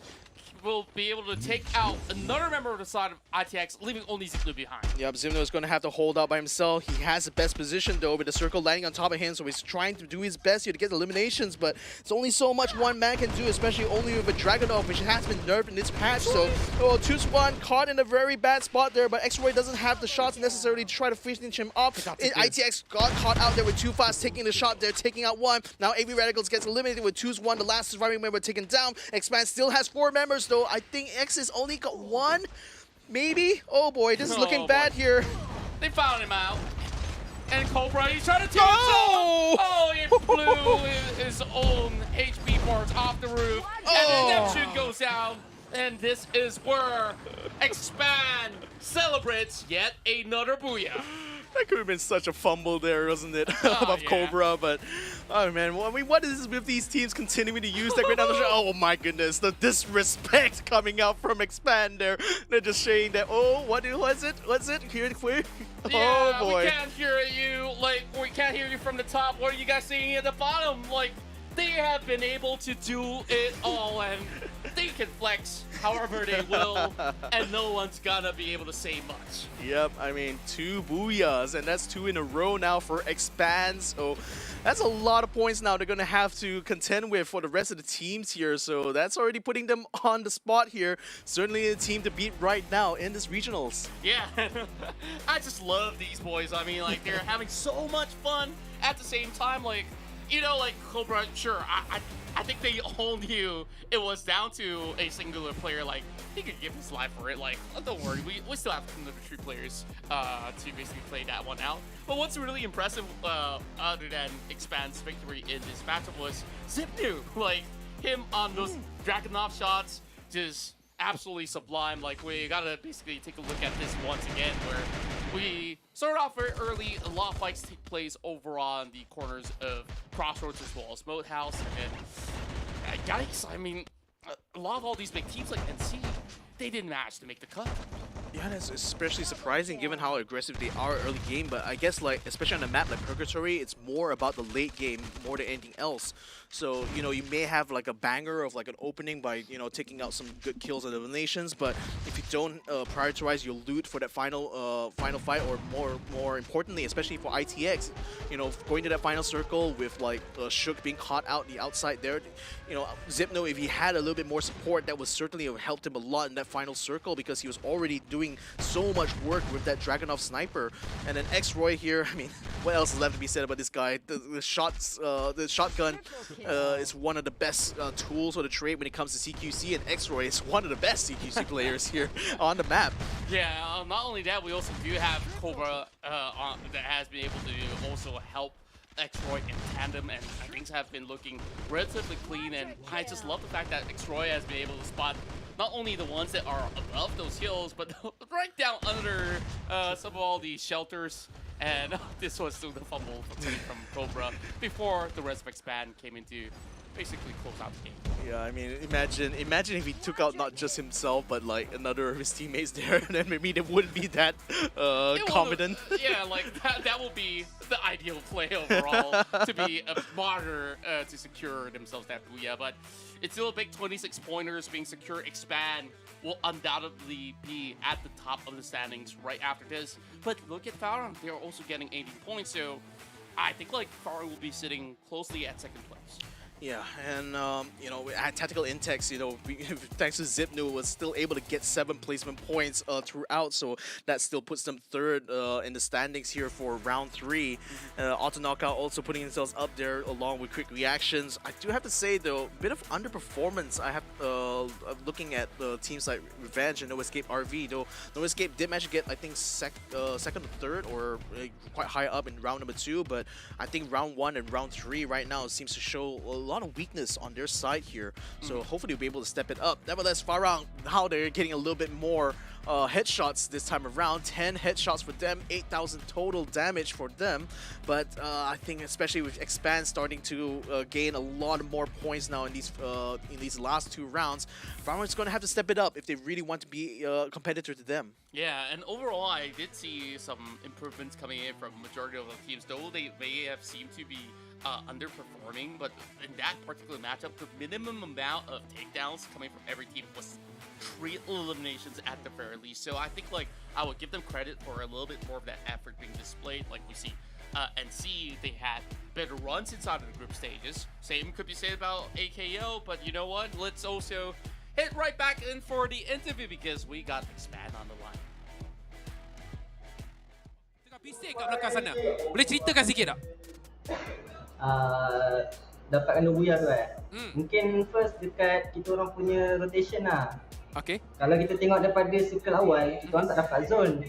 Betul. Kita orang jauh pada zone. Betul. Tapi IJL suruh Tufas suruh pusing belakang, masuk sampai ikut laluan yang kita orang ubah cara rotation kita orang. Sebab sebelum ni kita orang dapat sama, kita orang asyik mati je. Kita orang tukar sikit cara ikut laluan belakang ke arah Marvel, dapat cara baru. I see. Jadi sedikit fleksibel lah, banyak rotasi yang Expand dah bersiap sedia. Jadi soalan saya seterusnya, mungkin kita cerita sedikit tentang pasukan lain. Kita nampak AV Radicals sekarang ni dia punya blue zone kena kacau dengan quick reaction sebenarnya. Apa komen Roy tentang AV Radical bila tak dapat senjata, tak perform? Mungkin ni baru 2 game awal kan. Kita ada ni 3 macam permulaan. Kita ada lagi balance banyak game. Kita tahu strategi AV Radical macam mana. Dia mesti akan analis. Lagi satu mungkin sebab AV dia tak minum ni kot. something. Wish. Dia lupa Aku punya minum. mana? Aku punya mana? Mana aku punya? Nampak dia belanja. Dia belanja. Bagus. Bagus, Roy. bagus. Haji ada apa nak tanya? Haji tak ada apa sebenarnya tanya diorang ni. Sebenarnya diorang dah Dah selalu jumpa lah. Bukan jumpa, maksudnya soalan yang kita dah tanya kan. Sebab diorang memang buyar je. Amboi. So adakah akan dapat triple buyar? Benda nak tanya lah. Triple buyar. Kami akan dapatkan triple buyar. Okay. Sebelum tu lah. Sekarang ni, of course, expand di tempat yang pertama. Agaknya bila dah habis nanti, semalam saya tanya Too Fast, hari ni saya tanya Roy pula. Siapa 3 pasukan yang... Dua. Termasuk diorang lah. Mana tahu dia terlupa tim dia kan? 3 pasukan yang akan mara ke peringkat seterusnya. Expand. Auto knockout. Oh. Exist. Oh, tapi auto knockout 3 kali balik awal. Apa komen? Apa komen Expand? Final 12 game. Oh, final 12 game kan? Okay. Kita dah main 3, ada lagi peluang untuk comeback. Baik, jadi kata-kata akhir untuk Roy kepada semua di luar sana. Untuk maksudnya? Okay. Tapi sebelum tu Roy, kita ada sedikit klip yang kita ingin tunjukkan kepada Roy. Jadi ayo kita saksikan.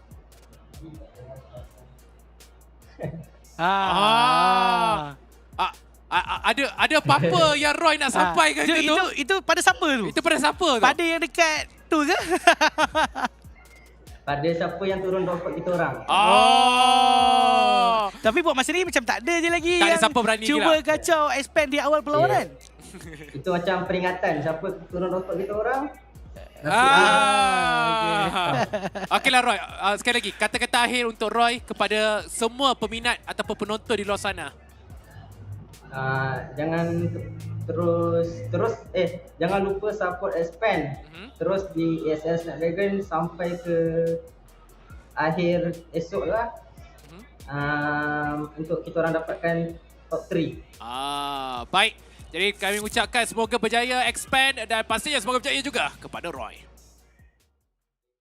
Oh boy, what an interview that was. And I just love every single moment of the pieces wherever we see Expand on the cameras. And I think like we know the secret by now that why have they been able to win those booyahs? It's got to be them unleashing the beast with Monster Energy. Yeah, exactly. Shout out to one of the main sponsors here for the Snapdragon Pro Series. But do have to say though, the confidence that he is just displaying there. I mean, realizing that they've just beaten AV Radicals quite handily when they try to drop them, and they were just really tussling over that blue zone a lot. And I think like maybe Ikuto is raising a good point that maybe AV Radicals, when they don't have elements working out for them, it seems to just drop off very, very massively. So we'll have to see. I mean, again, to his point, there is still a lot more games to come after this. And on that note, we'll be taking a short break because when we come back, it's going to be the 4th map of the day, Alpine. We'll be sticking around for that because you guys have to stick around. We'll be right back after the break.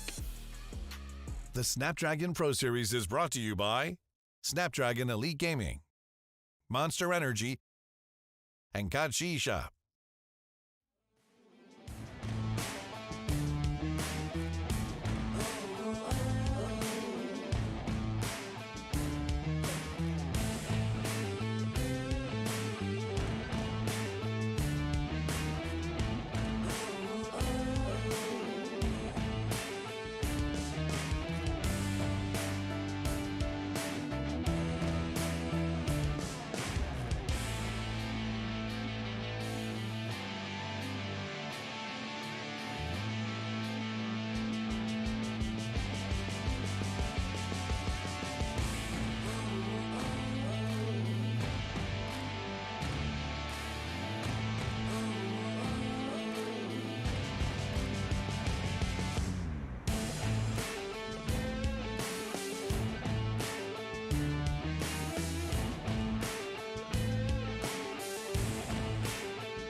Welcome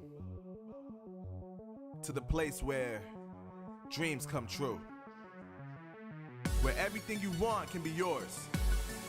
If and only if you're willing to work for them. You're willing to hurt for them. But most of all, you're willing to be first for them. Ha! Look, I'm going straight to the top. I don't know how I would stop, like it or not. I got some goals that I'm hitting. You hear what I'm spitting? It's hot. Look what I got. Whole lot of passion and pain. The road to success is insane. Stay out my lane, cause I'm on a mission. I'm getting what stands in my way. Yeah, I'm a beast. I wouldn't play with me, baby. The way that I'm training is crazy, and I do it daily. You wanna talk about drive? I got more drive than Mercedes. I've never been lazy. I'm in the room, it's a red alert. You wanna compete? Well, get better first. I got 10 toes in the dirt, push through the hurt just to show them my worth. I'm the best. Yeah, I'm the best. I never stress. I know what's next. I'm who they test.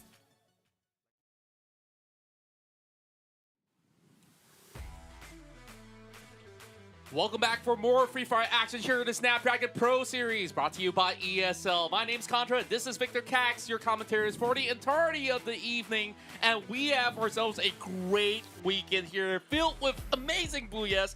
Expand 2 in a row already for today. Can they make it the treble when we move into more of these maps? And we're about to hit right into Alpine.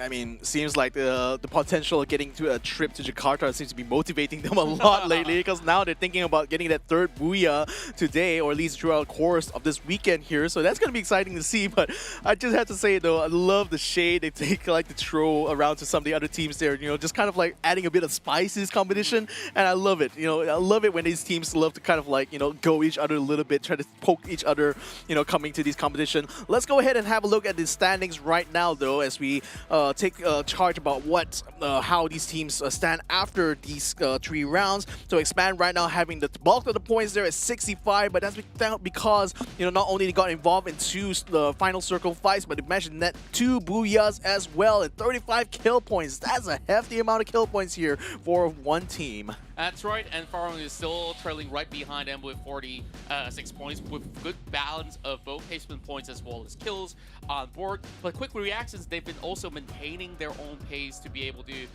get themselves into multiple top 5 scenarios, though they have yet to find themselves that Booyah. Same could also be said about Axis Esports, where they don't really have that many kill points, but look at the placement points that they've secured. That is good enough for them to secure a top 3. AB Radicals, they start off really slow, but they're about to ramp up, and Geek Fam have also made it into the top 6.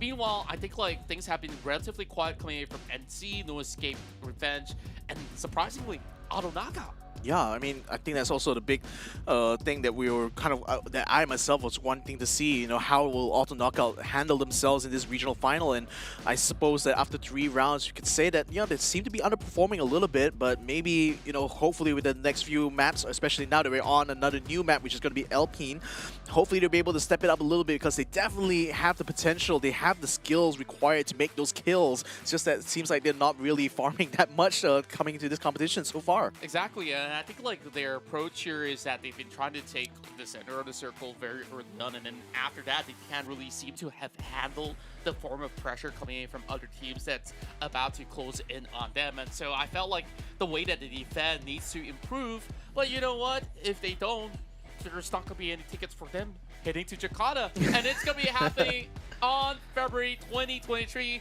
You know, the year's about to end. It's not too far from now. You can also book your tickets to fly right in to meet some of your favorite players, and we can have a big blast of a party all together here in the grand finals of the Snapdragon Pro Series by then.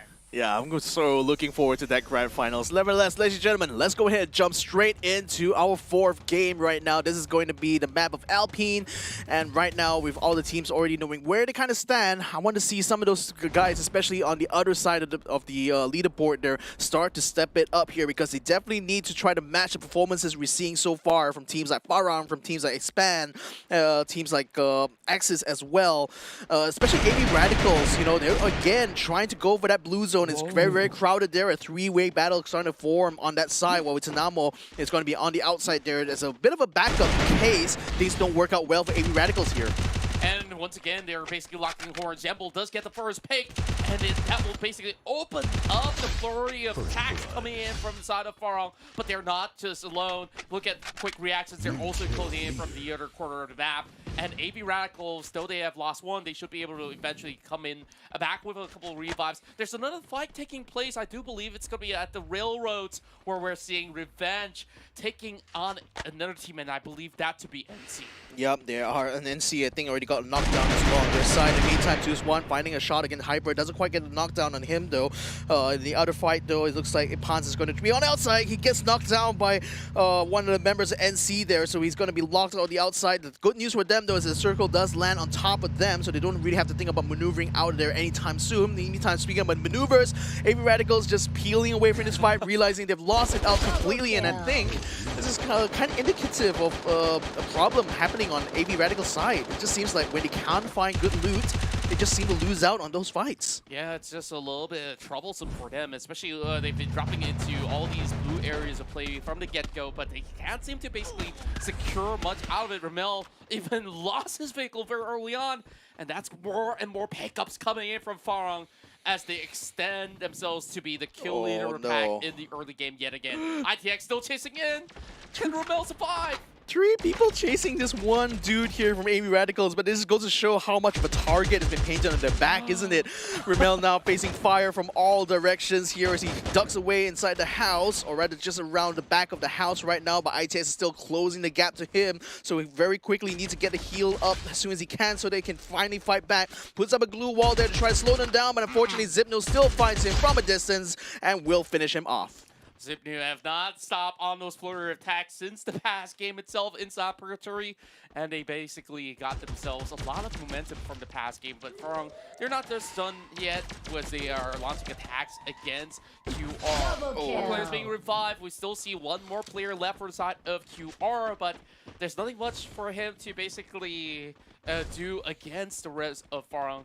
Jesmu should be able to get back up in a very quick manner. There's going to be a buy station here around the snowfall, so it's going to be a big win after all for Farong. And it's been, what, 3 games in a row that they've been able to not only sustain for themselves, but close out, at the very least, 3-pointers. Yeah, and I mean, the Farong certainly looking themselves to be on the up and up as Jezeboo gets brought back. Shanks is still around the outside here. He does have a backup in the form of Blank, who is on the other side, probably closer to that safe zone, but Farong has Shanks completely surrounded. He's not going to be long for this world. He's still going to try to fight it out, though, with a glue wall, but doesn't make it to the time turner in time. So he's going to be sitting it out for just a little while. Well, it's amazing that they finally got the kill leader title, because there's another team that's been able to achieve that, and that's going to be Rev. Though it's only Epons that have been left surviving from that scuffle that they had against NC. I guess like eventually it will be Revenge bringing back most of their members up alive. AKO, which we didn't really see all too much of, they've been able to also secure 4 of their own. Very impressive start, I would say. Though, I would definitely love to see more out of AKO. Oh yeah, for sure. I mean, they've been showing so much potential during group stages, but so far have been underperforming in these last 3 rounds. Hopefully be able to pick it up, but speaking of underperforming, Revenge, even though they took down NC, I think it was another team that they bumped into that caused those eliminations, though, because I do remember at least 3 members of Revenge are still standing at the end of the battle with NC earlier on. So, nevertheless, though, it's going to be Geek Fam that has control over Vantage at this point now, so I don't think that the member of Revenge is going to be able to do much in that instance. Axis, in the meantime, having no eliminations yet, but they may be having an encounter with Bloody Hits very soon. It's Exact already started to open a salvo against them in the house. Exact. Just get a little bit of a glimpse of Morgana for now. Bloody Hits will be in a very safe haven, but then again, attacks are being fired into all corners of the window. BH doesn't really seem to need to make any form of drastic measure for now until Axis closes in a little bit further. We do see that they do have a little bit of widespread coming in for the side of Axis. However, no points have been secured just yet. As they try to crack this one open, I don't think that they're going to be able to do much, and they're burning more and more of all these utilities that they do have in the early game. Meanwhile, Geek Fam, I think like it's always the case that they've been playing very passively from the get-go. then they try to rotate in to the circle, and by the third phase onwards, that's where we get to see more action. But speaking of action, Axis now trying to find blood. Yep, trying to collapse in onto Axis here. They have them locked in the house right now as they try to wrap around here onto Bloody Heads. 6-6 Raph moving in together with his squad, trying to find someone inside here. No one to be found at the moment, but they do find someone by the door. They do take down Fierce a little bit. They will try to take on another, and they do have Jaws dead to rights right now. One more member of Bladeheads trying to run away. Looks like they're going to be peeling out his battle, and Axis winning this out takes 3 elimination points. And Bloody Heads doesn't seem like they were very ready for this one. They do find a monster truck. I guess that gives them a little bit of defense, but he's got to pick up some speed because this is going to burn up very, very quickly. Axis Esports, they'll be able to blast them from afar. Pablo with the final shot. One last shot, one more kill here. So that's going to be plenty of points here for ITX. Definitely more points there for Axis because they're the ones who started that fight. But nevertheless, a bit unfortunate there for Morgana, just running out of the frying pan and into the fire here. Rather, into the fire of ITX. Yeah.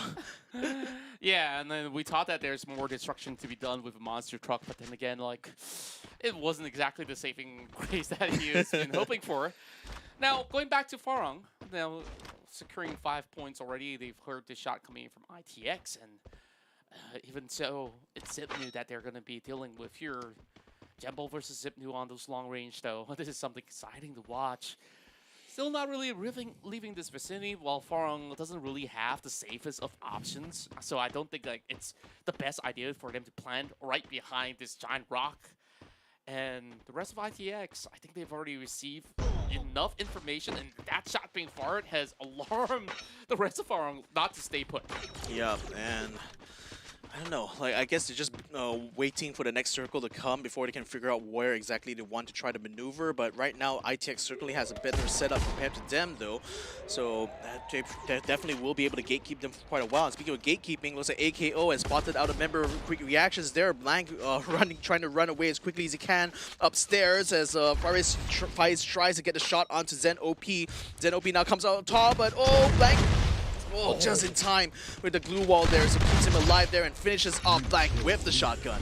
Such a close angle for him to work with, and yet again he managed to connect that shot. And now Farang's going to be moving up into the compounds where Revenge has been hiding out. ITX has been separated all together. Now here comes the glue wall busters just to hope to crack open some angles, and they do find blood. Shook did manage to go in for a reback, brings down Jesbo. I mean, they're literally trying to brute force this fight here, but watch out, ITX is wrapping around the back door here, taking down Jezebel. This is bad now for Farang because now Yanel is going to try to turn around here and try to find a shot onto Jembo. Too Bad is inside the house right now. Jembo just cuts in just in time, inside the time turner, but Too Bad gets knocked down as Jembo runs away there. Farang gets eliminated though with the Jembo getting caught out outside. I mean, again, they tried to brute force it, but now ITX not out of the woods because Expand heard the shots. Now they're coming in to find some kills. My goodness, that was a great solid defense being displayed by the side of ITX. Just understanding that they have the best of advantages, and after that, all they have to do was to come in with that flank. And you see members after members of Farang just fell flat, and there's just no way that they could basically expect that coming out of the team. Now, ITX still trying to settle the push coming in from Expand, and I think like this is not going to be as easy as it looks against Farang much early on, but if they do get a little bit of angle shook, can he do it against Cobra?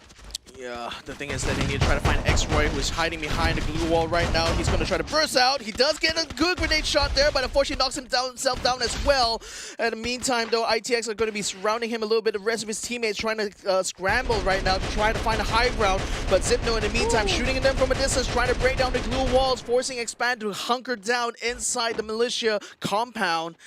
But it looks like he's going to be stuck there for quite a bit as Zipno is going to try to wrap around the other side. And instead, maybe he might be looking to try to get to the safe zone instead, which is down by the south side. So it's going to be a long way for him to go. But QR is also jumping into the fight at the same time. Yeah, there's just too much going on by the corners of militia. But they're needing to find themselves the circle that's going to be moving further down on the south side. Zipnu just trying to run away from the rest of the members of QR, but quick reactions have been able to chase upon him. That only leaves Pablo standing as tactical Intex just wants to find ways to keep themselves alive. Oh, that's a shame as well because they were starting off so well with those early eliminations, but now down to one member. It's going to be up to Pablo to try to buy back the rest of his team, whereas the other squads not really facing that kind of issue. The issue they're facing right now is a three-way battle on the northeastern side. AKO versus Geek Fam versus Axis Esports. It seems like Geek Fam already has a better setup though. They're closer to their solar array, so that provides them quite a bit of cover to use against both Axis and AKO, but I think they're also waiting to see what the battle is going to, how the battle is going to turn out between AKO and Axis Esports because they're stuck on the outside of the safe zone right now. Axis looks like going to be running away from that battle and might bump into a member of Revenge on the way there though, and then that's the last member of Revenge actually. It's D-Cause taking a little bit of a stroll on the outside, taking a bit of damage. Now they've been spotted out. He realizes that he's very much in deep trouble. 60's Rap comes in close with a shotgun. Oh, and that's Revenge taken out in their prime. Their Social Fight is going in for the challenge against Geek Fam on top of that hill, but they do have a little bit more wiggle room behind the rooftops. So two members of the side of AKO trying to defend off against Geek Fam, but Expand, they're also coming in with an attack of their own. So Geek Fam gotta be on the lookout. Cobra snips out one player off the side of ITX. That will be the rest of Tactical Intex being numbered off. 7 more teams remain. 4 points secure for the side of Expand. And like you said early on, they got so much going for them with those 7-pointers, but they couldn't basically outlast the heat of the battle closing into these final few chapters. And now Axis has got trouble flying ahead because the rest of the team is going to be right in front of them. And Xia tries to hold his own. Shotgun shells being fired up, and RV will be able to at least get one triple kill. Yep, no XK RV finding themselves like on the board a little bit. Pre-reactions has been taken out there thanks to a nice shot there from Expand. Now Axis is down to Flame 7 to try to rescue the situation, but he's outside of the safe zone right now on the verge of getting taken out. Is he able to survive? No, I don't think he did though. Flame 7, I don't think he made it. That's so unfortunate just on the outside there, but he's been gate-kept by No Escape so far, who actually made their way to the 4th phase right now, which is actually good for them. Not so good for AV Radicals right now, even though they're trying to get themselves back into this fight here. It seems like this encounter against Expand is not working out well for them. A perfect 2 being sent in from Too Fast, and that also allows Cobra to propel forward. Only 3 more members remain from the side of AV Radicals, and they did not even find themselves a kill just about yet. Now, with this sort of push, with X-Roy charging up ahead, this will be a double flank coming in the way. While AV Radicals, they're just trying to basically get as much loot as possible and then boot the heck out of here because there's not going to be much room for them to play against the rest of Expand, who's charging right in. Tinamo will drop, only leaving Ramel standing in the way. Yep, and they will take out Tinamo completely, trying to look around here. They do find Wine 1 as well, and Ramel gets caught out by the tube coming from Too Fast. Too Furious here for Expand now as they take down AV Radicals for another time. This could be their golden opportunity for that triple bleed that they've been looking for. Only 4 more remain, and they still have everybody else so healthy and alive. Too Fast so far, getting the most frags out of this, and there's just solos basic where Expand, they're just getting all these angles against everybody else. Taking down those glue walls as quickly as he's trying to put it up. I mean, how many glue walls does he have in his kit left right at this point, though? X-Roy continuing to give a lot of pressure there as they try to bring some troubles now to No Escape, who have made their way to that 6th circle now. So looks like Expand's going to have to make some moves here to try to take on No Escape. They already got 1 member knocked down. Can they find more, though? No! Unfortunately, Too Fast gets himself taken out by a grenade placed there by one of the members of RV No Escape.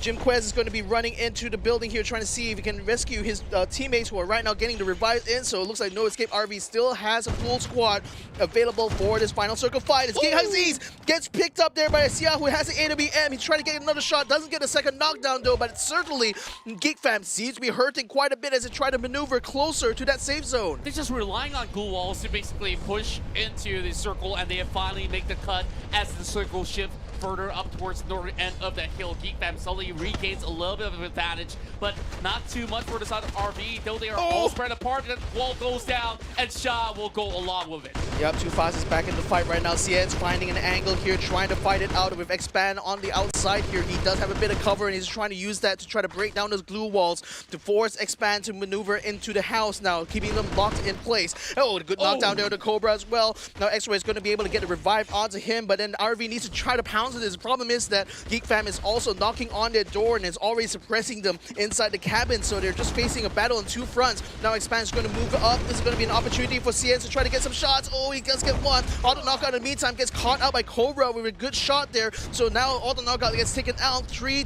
teams remain in this final circle. No, 2 teams remain though. Expand, DXL gets taken out. The last member standing, and Geek Fam uses this opportunity, collapses on No Escape RV, and this time Geek Fam picks up their first booyah. And they're the ones who will be able to shut down the streak that Expand has created.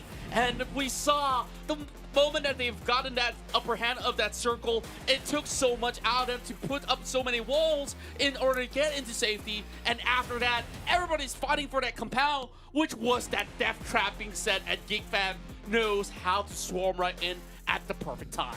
Whew. I mean, again, you know, you wouldn't think that after that round 1 performance that a Geek Fam would be coming into the fold, but finally in round number 4, lucky number 4 for them, I suppose, here, because that's going to be the first booyah of the day for them. Hopefully that will help them a lot, because they're certainly needing a little bit more points there to try to keep up with that top 3, but certainly I think it's a little bit closer to that goal now, don't you think? Exactly, and there's just so many teams here who have been able to really show up big time, like AKO especially making it to this top 4 play has been exceptionally important, because that revives a little bit more of their hope to climb back to the top. And there's only 3 slots, 3 tickets for teams to go to Jakarta itself. But I feel like it's far from over. We see a lot of glimpses of brilliance coming from especially ITX on that 7 frags that they accumulated in the early game. Yeah, but then again, you know, it's not about how you start, it's actually how you finish. And the thing is that teams that, you know, have early successes sometimes seem to falter, like ITX. So I guess they have to kind of examine what exactly went wrong for them in some of those mid-game fights there. I don't think it's a problem of equipment, maybe it's a bit of a problem of tactics, or maybe just that Farang was just, maybe some of those other teams, Span, kind of like jumped in on them when they were kind of a little bit weak after that fight with Farang. So maybe they were just caught out in a really bad time. So I mean, again, it's kind of unfortunate when you think about it, but yeah, it's like they have to try to be a better finisher than that, you know, to really live up to their promise. Exactly that. I guess same could be said about teams like Farang overall, where they start off in such a good note for many of all these games, but they couldn't seem to basically make the final push into the circle, but they were caught up by ITX themselves. Expando, I think that there's just not many teams that could basically stop them on the tracks. This was basically the final few moments of the game where they were hoping to rush into the compound. They know for the fact that RV members are intact inside of the shack, but they forgot that Geek Fam has also been lying in wait. With them being all pumped up, has made things a little bit easier for Geek Fam to close out that match. Yep, 21 points is the total that Geek Fam managed to get in round number 4. Expand managed to put themselves at least up there, so they're not too far behind. But I think more importantly for them, they've been able to suppress AV Radicals all the way down to 10th place. Heavy Radicals really need to try to figure out what exactly is going wrong for them here, because whatever they're doing right now, it's not working out for them whatsoever. Tactical Index still managed to put themselves up in the 6th place there, but only netting 3 placement points there, despite the promise they showed early on. Doesn't seem to have come together full circle for them. Exactly that, and NC have also been punished by Revenge very early on with all the fights that have taken place in the first phase of the matchup. And I feel like same could be said about Bloody Hits, and the same approach comes in on how both AV Radicals as well as Bloody Hits have been operating that early game. So I think like it's time for a switch up to something back to what has worked out for most teams overall, where, you know, AV Radicals like to drop into multiple spaces, and I guess like they would challenge very early. It's just so hard for them to basically regroup and find avenues of play, and they were just scrambling, running around, not getting it done. But Geek Fam, though, they've been that team, that slow and steady pacing, that have been rewarded by the end of it. They have been able to close the game here in stellar fashion. Yeah, I mean, good for them right now, because finally the game itself is a little bit closer to the top 3, but they still need to put in similar performances like that if they want to secure that ticket to Jakarta for that challenge final. But I digress though. We're going to be hearing a little bit from them, because now we're going to be joining Ikuto and the BM casters with the interview on Geek Fam. Hampir-hampir je masuk. Jadi, apakah yang boleh dikatakan oleh Haziq prestasi ketika di Liga berbanding hari ini? Hari ni maybe lagi better lah sebab kita orang belajar daripada kesilapan lah. Sebab kat Liga kita orang macam ada yang kat asrama, ada yang masalah lain gitu lah. Kita orang fix lah kot final ni. I see.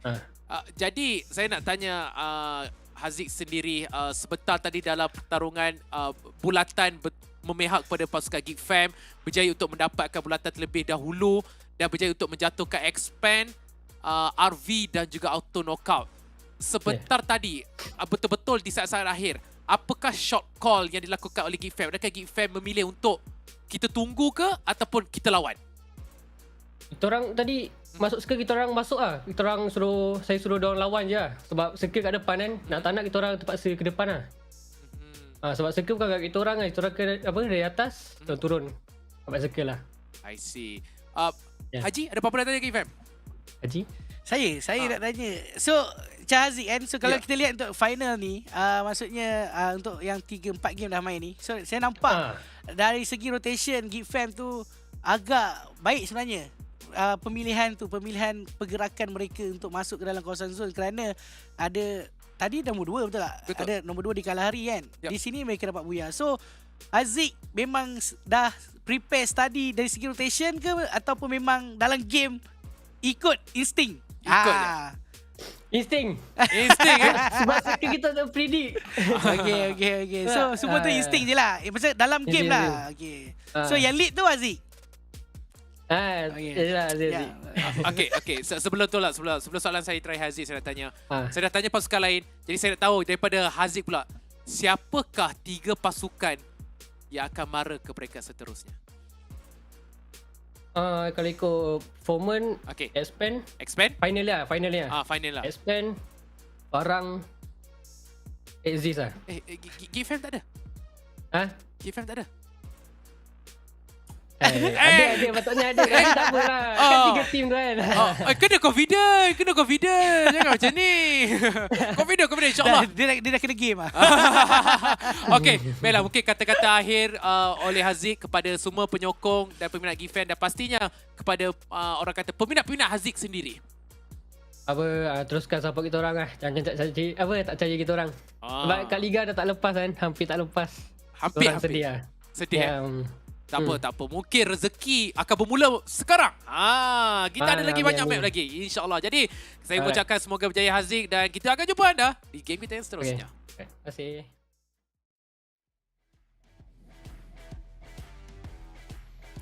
So I think there's something to be said about the kind of like, the tactic of just basically improvising on the spot there, just figuring out what the other teams are doing, during the match itself. There's a kind of like a brilliance to that kind of silly tactic, is that, if you don't know what your plan is, then the other teams cannot figure out their plan either. That's true enough, and we've definitely seen that they do have their very own killer instinct as well. So that, just like how you could have mentioned, they've been able to also secure a top 2 finish in Kalahari, and now finally finding their own booyah. They're definitely onto something right now. And of course, hopefully there's more coming in for Geek Fam, and there's more booyahs coming in for you right after this. But before that, of course, we'd like to thank all our partners that have been able to make the Snapdragon Pro Series a great event overall. And of course, we start off with the Snapdragon Elite Gaming when winning matters. Yeah, winning matters a lot for Snapdragon here, as well as Monster Energy. Unleash the beast together with them on this journey.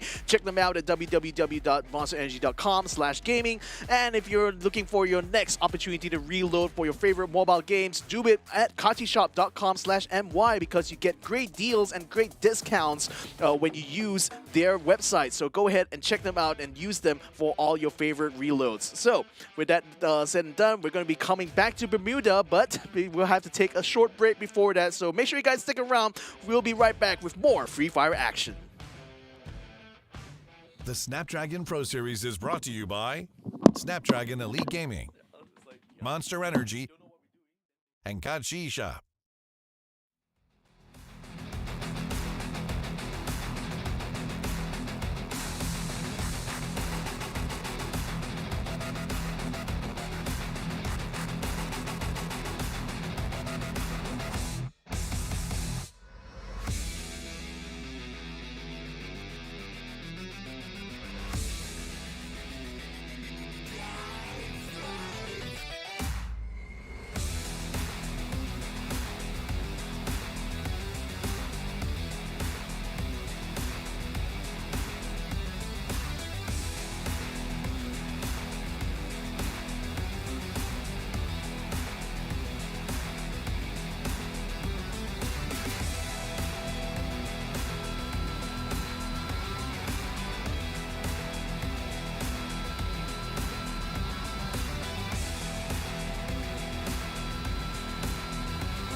They don't want it with me.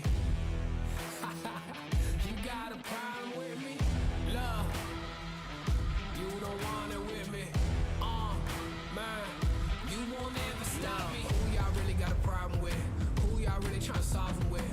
Who don't really like the sound of this? Who come with me getting down to this? You better step back, get your neck cracked, get laid down where you best step. Better check that with a fresh map. Get lost now with no extract. Like, look, that's all me. Got my number, don't call me. We eating up, that's all beef. You freezing up, that's y'all's team. Cause we ain't really lose no more. All about heating up, leaving that cold. You can see me heating up, killing that show. I ain't about giving up, no.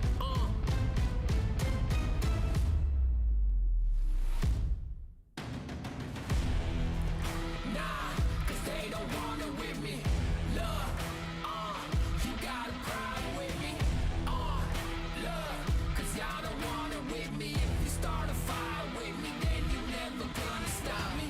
Ay, sound the alarm. We about to go on. You getting it wrong.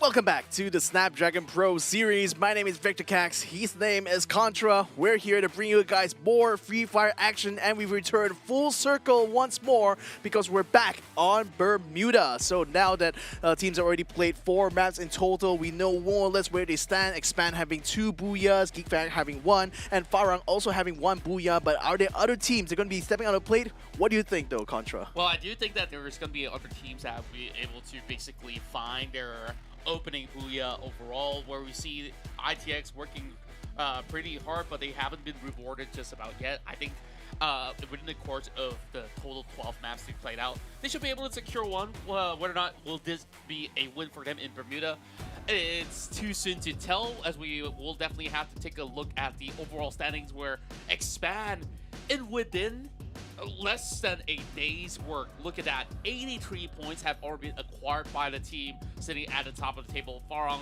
has been very consistent with 52 points himself. But look at Geek Fam. After that, Booyah, they're now tied with Axis Esports with 49 points. Yeah, I mean, look, certainly more emphasis on those placement points, and the thing is that, you know, they're just relying a lot on instinct, at least according to according to the interview just now. So, you know, the fact that they're able to improvise and still be able to get themselves in that top 3, I think that says a lot to their abilities as players themselves. But, you know, other teams as well, Axis still yet to find their Booyah as well. Quick Reactions had been having good performances actually, but then just still kind of falling short when it comes to that final circle.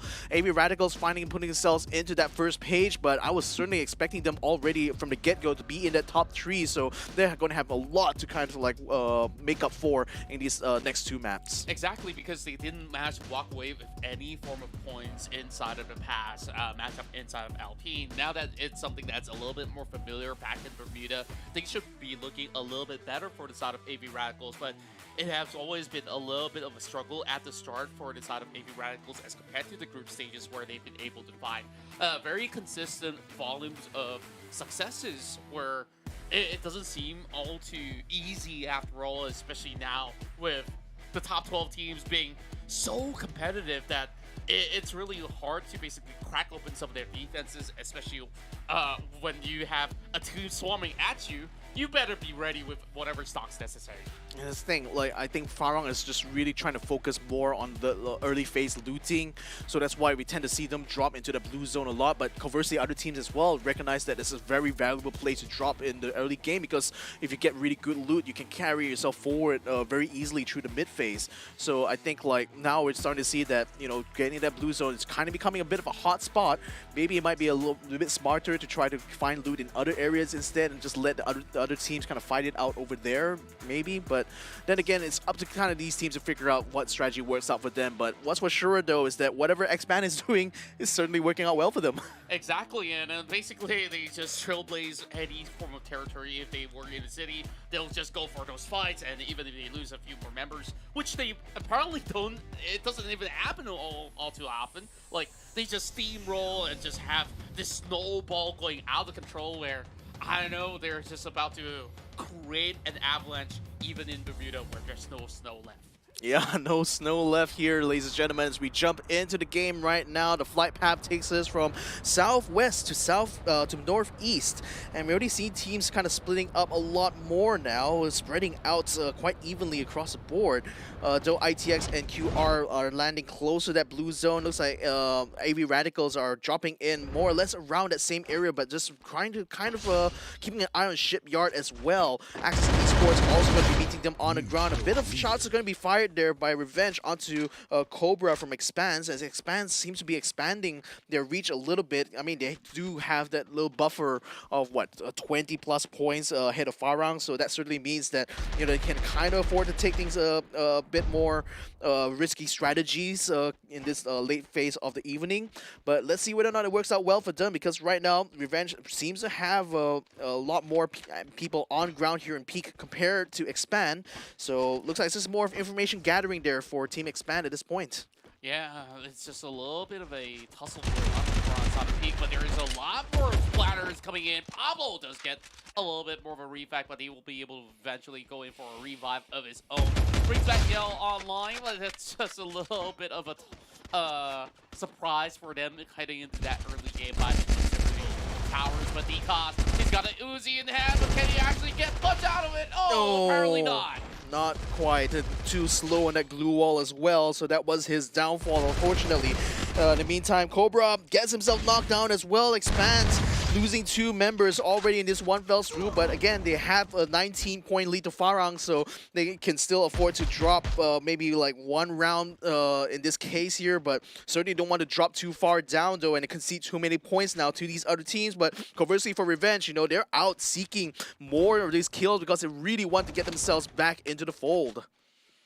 Depends doesn't seem to have any form of meds for him to heal up, therefore he's basically holding back his push against too fast. Now with a little bit more of a a room. He does still get the problem against too fast now. What? And that's the first double for himself. And that's 4 kills for Revenge.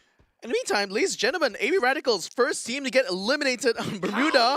Yikes, that is so bad. I mean, I was thinking that, coming back to Bermuda, maybe we'll see them kind of pick things up, but wow. Where were they? I don't see them in the map. Yeah, nowhere to be found. I mean, again, they were around Shipyard, or rather closer to, between the Katulisiwa and Shipyard. Seems like they maybe split up to try to find some individual loot, but just got themselves picked off one by one. This is shocking. It is relatively shocking, and at the very least, for the side of the bench, to bring player members back online. Well, ITX is just going to be committing to this fight yet again, and they do get a shot over on the member of Quick Reactions. Great comfort fire coming with the blue wall, and Zipnu. He's trying to deal with the shot coming in from Kazu, but it's too hot to handle. Kazu's just being able to find even more blood, and QR, they're just winning trades after trades. Yep, going to be able to take out Yanel now, and that's going to be Tactical Intex taken out completely from the mat. The next one to fall there after AV Radicals. Oh, things are just not working out well for them at all, isn't it? But for QR, I mean, this is just going to work out well for them because they're still on that chase to get up to that top 3 here by the end of the day, and it looks like they're setting themselves up very well for that progress. Now, in the meantime, Cobra able to just get the kill done right now, so Expand taking control over this side, looking really good, but NC is around the corner of where Too Fast is, and wonder if he's going to be able to relay the information back in time though, because the rest of his squad a little bit far off at the moment, and we see a member of Bloody Heads already moving into that position, so perhaps Expand right now just going ahead and just using all the information right now to just gather as much loot as they can. In the meantime, a red zone just appeared here on top of where Revenge is. Bloody Heads in the meantime trying to maneuver around Kotatua. Can't quite find any teams at the moment, but there's a buy zone just north of themselves. So maybe they want to try to take control of that. In the meantime, AKO also close to that dangerous zone, but not going to be spotting out Revenge anytime soon though, as the red zone does clear out. And no encounters quite yet. Yeah, though there are so many teams around the sector of Katatua, and Revenge, I think that was a really strong start, and once again, I think Quick Reactions is a team that we didn't really highlight too much of. They've been able to get so much done in such a short amount of time, where we've seen them being able to also pull off games, though without many of all these booyahs in hand. The consistent effort being displayed by this team has been highly respectable, and now Farang, they only start off with 1 point as compared to their usual high numbers, and they're needing to deal with the rest of Axis Esports. And this is going to be an important fight for both squads, where they're fighting for those positionings. And Farang, the last we saw, they were in top 2, but they definitely have a little bit of a dip. Great glue walls just to block off Neptune, and he's just got to find another way out. Yeah, he's got to find another way. Trobo's going to be sent Jezabu away, forcing him to come to the other side, but he's going to be met by Exact right around, going out of Time Turners and the Chrono Shields. Not going to be able to keep him up for long, though. Jezabu gets taken down, and Axis Esports, I was kind of like worried that they're not going to be able to fight it out, but it looks like they were able to pick off a straggler from Farang now, so that's putting them in a little bit of pressure to try to win out this fight here. But with Axis still having full strength, Space still not able to find a good angle there with the glue walls kind of blocking his way. Not going to be able to get a shot done there. But he's just keeping an eye out, watching for them. Gets a headshot right there to Flame 7, so 1 knockdown. Can he find more, though? That's forcing Axis to try to scatter a little bit. But what is the rest of his team doing, though? They're not capitalizing on this situation. Yeah, and this is not really the best form of attack that's coming out of the side of Farang. They're just trying to pry on them from long range, but you can basically get a couple of knocks and Axis will still be able to get back on their feet. And they're just basically giving too much of a space. Eventually, when Axis is ready, they will be able to swarm right in, and there's not much cover for Farang to defend. Well, I mean, the thing is that Axis or NC in the meantime getting a counter with Expand, so we're seeing some kills happen on their side, and it looks like NC Nafbias is getting a lot on his end, though. Cobra does pick up a triple kill. Axis in the meantime trying to keep Farang contained, but Farang seems to be looking to try to get closer, or rather get uphill towards the mill, but now they're stopped in their tracks a little bit because Axis is able to provide some shots, but we do see a member of QR, actually 3 members of QR now moving up to Axis position, so a third party might be the ticket bit here for Farang to be able to peel out his battle here.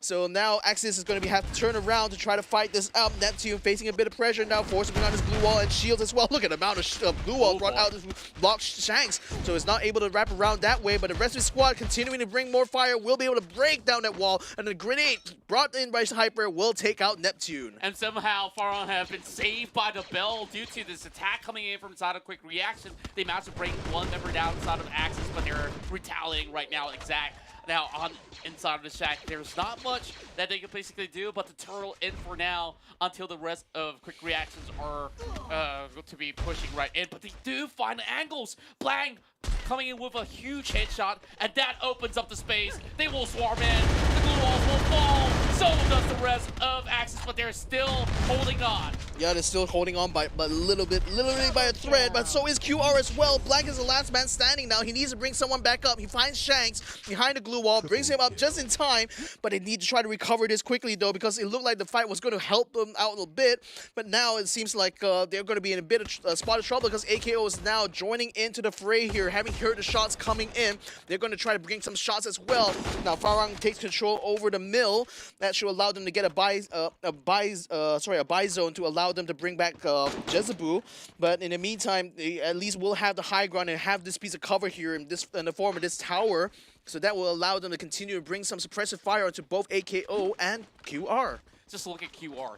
8 total points right now as they take out the rest of Axis. And early on with another successive win, they're just into a poised position. It doesn't really matter if they don't get any booyahs from this point onwards, because so long as they reach the top 5 or top 4, it's already double digits on every single one of these rounds. And now, with only 9 teams remaining, that is absolutely doable. So many teams inside of the mill, and I think like even though AKO is kind of around the vicinity, they won't be able to strike them down just about yet with a little bit more of a distance of coverage coming in from the sort of areas of play. But this circle is about to close out as well, so I don't think that QR is going to be able to linger for far too long. Yeah, I think with Axis being out of the equation right now, this is going to be perfect for Quick Reactions because that will allow them to get into the top 3 of the overall standing. So this any extra points they can get from this point on, and especially if they get the booyah, that would be perfect for them because that would shoot them straight up to that top 3 for sure. The next circle will land kind of on top where AKO is, who actually were maneuvering down southwards and now just stopped themselves in the tracks because they realized, oh, we're already here. Oh, it's like, okay, I guess we don't really have to rotate after all. Let's get back into position. Farang will just wait by the mill side though, but the longer they wait, the rest of NC as well as Bloody Hits will be moving into close proximities as well. And we also see the rest of Revenge traveling up in towards the northern area of play. And Axel already has got company on his hands. Expand with another fight coming in the way, but they will be able to pick one off against RV. Yep, Axel is going to try to cut around the edge of the safe zone here. Tries to turn around, but unfortunately his skill allows him to kind of like go invisible for a little bit. But nevertheless, though, No Escape RV will lose. No Escape RV is still trying to see if they can backdoor this, but the rest of Expand now collapsing back in here to try to back up the teammate. So it's still a 3v3 situation here with Xiao already taken out. That means RV's Asien's phase as Jim Quest is going to try to fight out against Expand, who currently are the leaderboard toppers right now. So if they can actually win this out, this is going to be very, very good for No Escape RV, who are desperate to try to get some extra kill points on the board. Axel now soaking a little bit too much damage coming in from inside of Jim Quest, and it's going to be Axel that gets knocked down by a lock-on missile. Oh boy. That's not something that he does expect coming in from air launches overall, and RV, they do have a little bit more of a wiggle room at the very least. And the zone's closing right in. Expand needs to find a little bit more cover. Blade hits though. They're pushing upwards against Farang. Yep, they're pushing very hard against Farang right now, forcing them off of that mill position. But then Joss is going to hold back a little bit, waiting for the rest of his team to come up because they need some glue walls in order to make some cover between themselves and Farang. But they also have to watch out because NC and Revenge are also moving in closer to that position there. In fact, Revenge and NC are locked in a battle on the edge of the safe zone right now. Morgana now has a grenade launcher. Does get the shot, double shot there actually on Spade and Jezebel. So that's actually looking so bad right now for Farang as they now had to peel out of this battle here. They lost the mill now to BH. And there is just no need for them to even look out for angles so long as you can basically launch that grenade into that perfect position. There's so little areas for them to hide by these electric cables, and BH now finds the final pickup, and Farm is already out. 9th place. Not the position that they wanted, but they've waited long enough, and they couldn't land a single strike. Now, AKO will reap the benefits of that circle instead, but it's just going to bring more attention from squads. QR is only on a tough position where they basically have to fight their way in.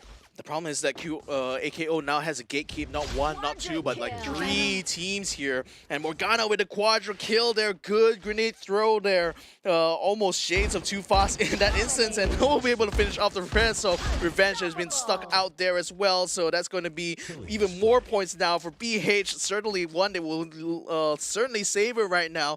But NC at the moment down to 1 last member, and with Farang actually getting taken out, I would say this is actually a good chance now for quick reactions, because that's going to allow them to overtake both of them if they do make it to the final circle. And now here comes the push against AKO. Shang's trying to get him by the fences, but it doesn't seem like he has managed to connect some shots. AKO will be able to corner up Shanks, and there's just no way that QR could survive out of this scuffle, though. Leaving only blanks behind, and AKO, they've been ready for this very moment. And Morgana, he's just an expert on these grenades, how masterful he's been able to launch on those grenade launchers, and also to prime more of these deflates out there, but there's still more of all these contention coming out. AKO, they're looking for the final blow against QR. There it goes. QR taken out in their prime. I thought it was going to be a good shot for them to get a booyah, but it was not to be. AKO had a perfect setup on the north side of the circle, but watch out. No Escape RV moving in from the west-hand side,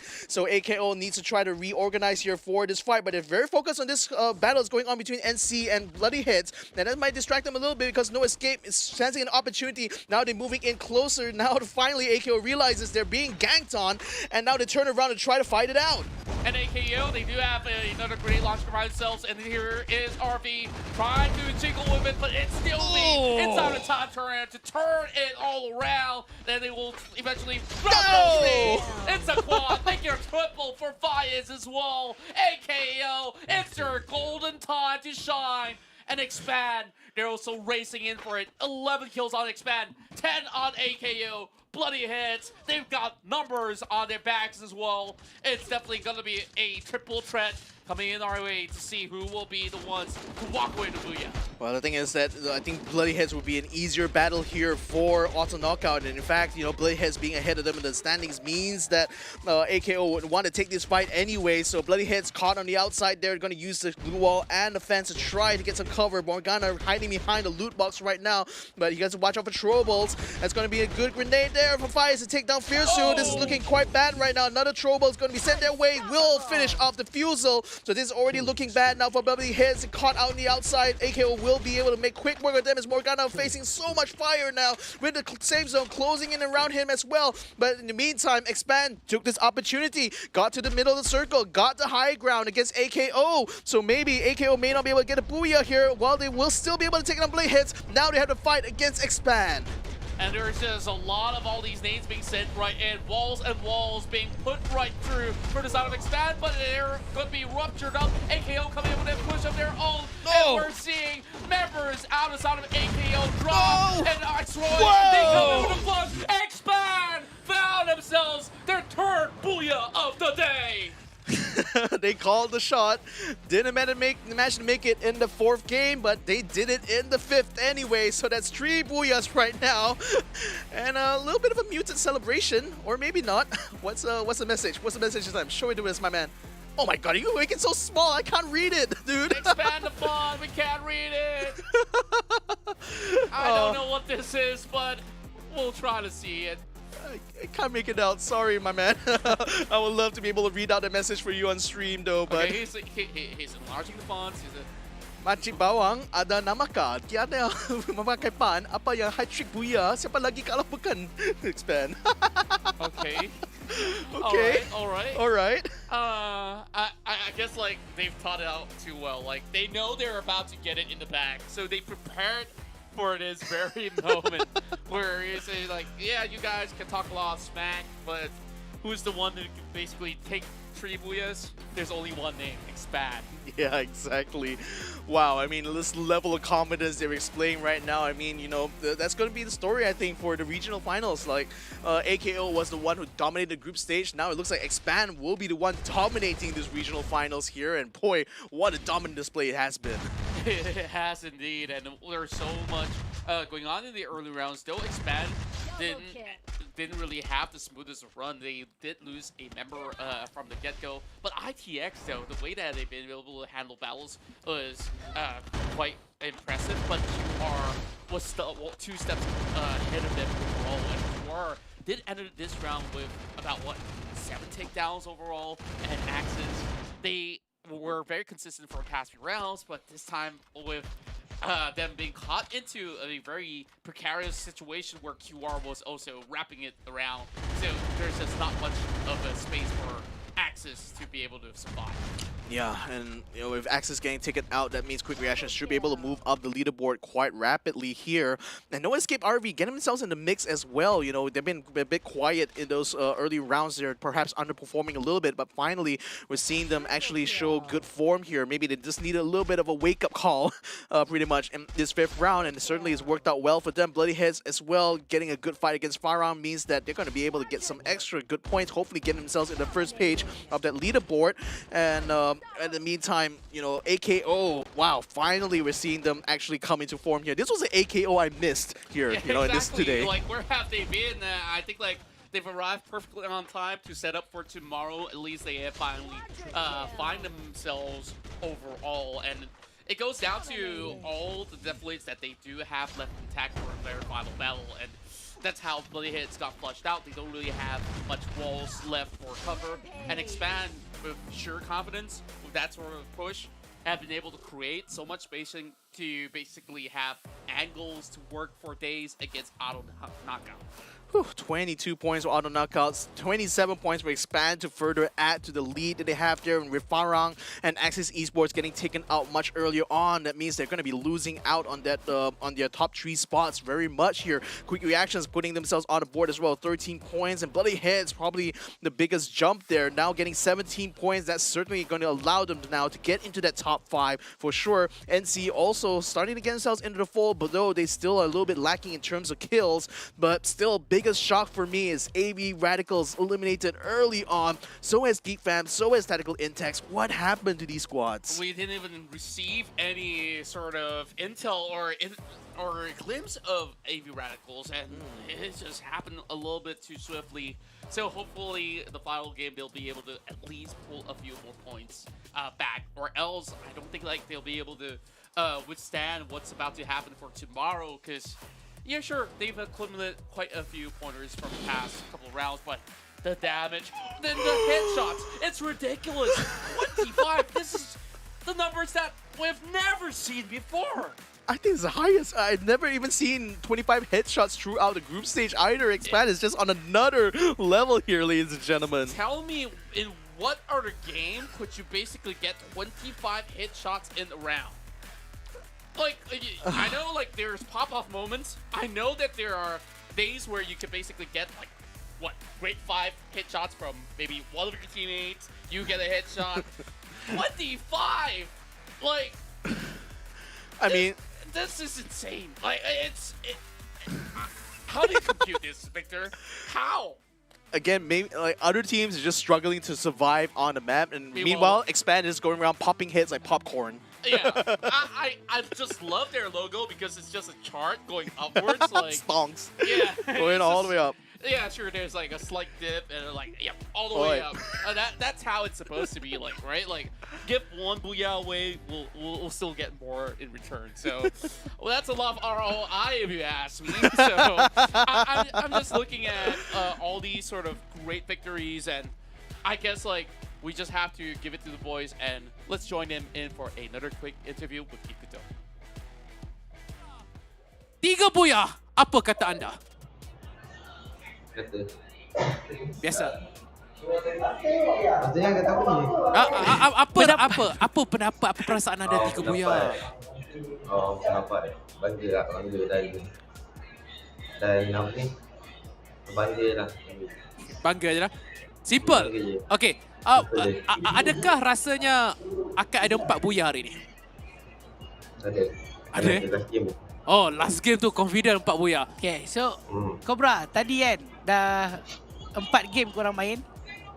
Tak ada orang turun drop spot yang sama. Tapi tadi di game yang kelima ada tim di awal permainan cuba untuk orang kata apa, nak beradu tenaga dengan pasukan Alpine. So apa, orang kata ada terkejut tak dengan kedatangan pasukan di kawasan anda di awal perlawanan?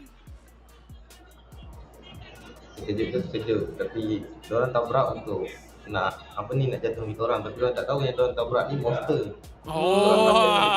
Monster drink ah. Okay. Tadi Cobra tulis pantun.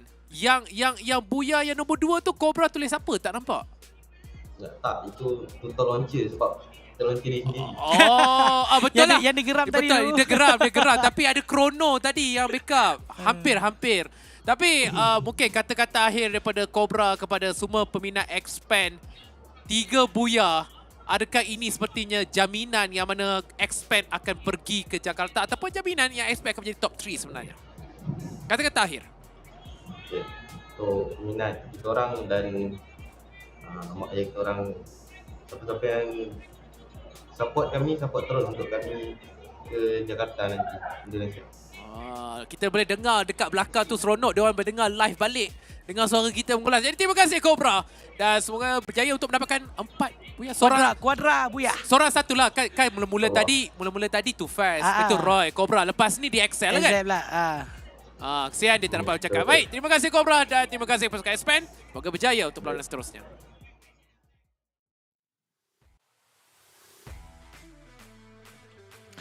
So the thing is, like, when it comes to Expand, right, no doubt getting 3 Booyahs is already such a strong statement, but the fact that they're able to get like 35 plus kills right now, that's really making such a strong case for them to go to Jakarta right now, isn't it? Exactly, and just look back at the group stages and you tell me which team could secure it within 5 rounds. 5 rounds, you're already achieving more than 100 pointers out there. I think like this itself will not only shock those who are currently watching from around the MCP region, but for everybody else that's going to be headed to Jakarta, this is a team to look out for.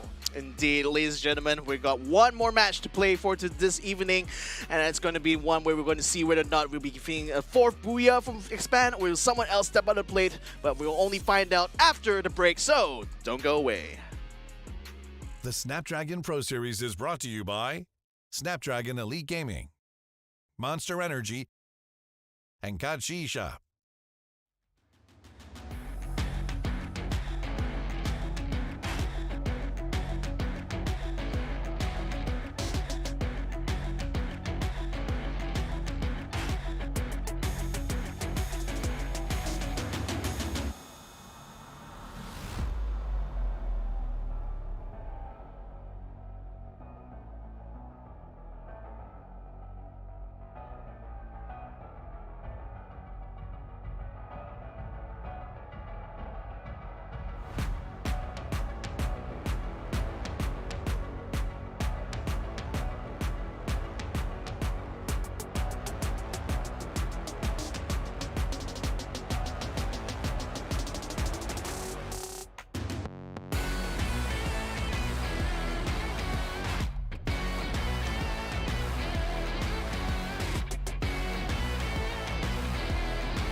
What you gon' do when we pull up on you like, ooh, touchdown. You already know what it is when I come through you. Ooh, shut down. Say, ooh, shut down. Say, ooh, what now? Tell me who you see when you look straight up like, wait, ooh, us now. What you gon' do when we pull up on you like, ooh, touchdown. You already know what it is when we come through you. Ooh, shut down. Say, ooh, shut down. Say, ooh, give me that crown. I need that now, right now. Ooh, shh, don't make a sound. This is my time. You hear the crowd. Hey, we need that rain.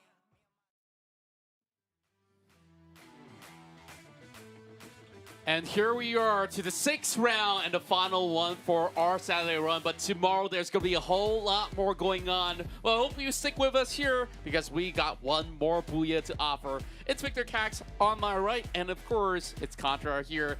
And both of us have been casting some of all these amazing matches. And boy, Expand. Who could have stopped them? They've already got 3 Booyahs within the span of a day, and there could be one more for them. Like, I don't even know, like, has the tickets have been secured yet for the team? What say you, Victor? I think like behind the scenes right now, they're already busy kind of like booking those tickets at the moment because I think there's a strong case, yeah? Okay, check those passport expiries because by February, I think like they should have a good trip all together. And just look at that. They're just basically piling on those points. 60 kills, 50 placement points, 110. They're almost like what? Having more, like half of what Farang has to offer in 2nd place. I mean, to be fair, Farang and Access Esports got knocked out very early on, so they weren't having an opportunity really to challenge them for that lead. But, you know, conversely, Auto Knockout, that was a knockout round for them, I have to say, because they gained so many kills in that round, and that just shot them all the way from literally 9th place all the way up now to 3rd place here. So that's a massive climb to manage to do in just a couple of rounds here. So that's amazing from Auto Knockout here, and certainly finally living up to that potential we were seeing from them throughout the group stages. It's just a little bit of a shame that we didn't see much of that during the early phase of today. Exactly that, and as much as Expand was the one taking all that sort of lineup, we're looking at 2nd place all the way up to 6th. They're just like a single digit close to each other. Like, I'm also looking at the other half of the spectrum where even if teams like AV Radicals or some other names out there, if they do secure a Booyah of their own, they should be able to also step it up a notch to be able to contend for that ticket to Jakarta. So I don't think that things are set in stone just about yet, but for Expand, at least, like, they have a lot of room to just have a lot of fun if they really want to, and just so long as they maintain, like, what, 10 points per round, to say the very least, right? They're already good to go. I mean, that's the thing. When you already have such a huge lead, you can kind of like, you know, take a step back a little bit and, you know, just take more time to observe a little bit more, get more information about where these other teams are dropping, what kind of loot they're getting, and just kind of seeing what kind of game plan you can use to counteract that. And this is just going to be the advantage that Expand has now.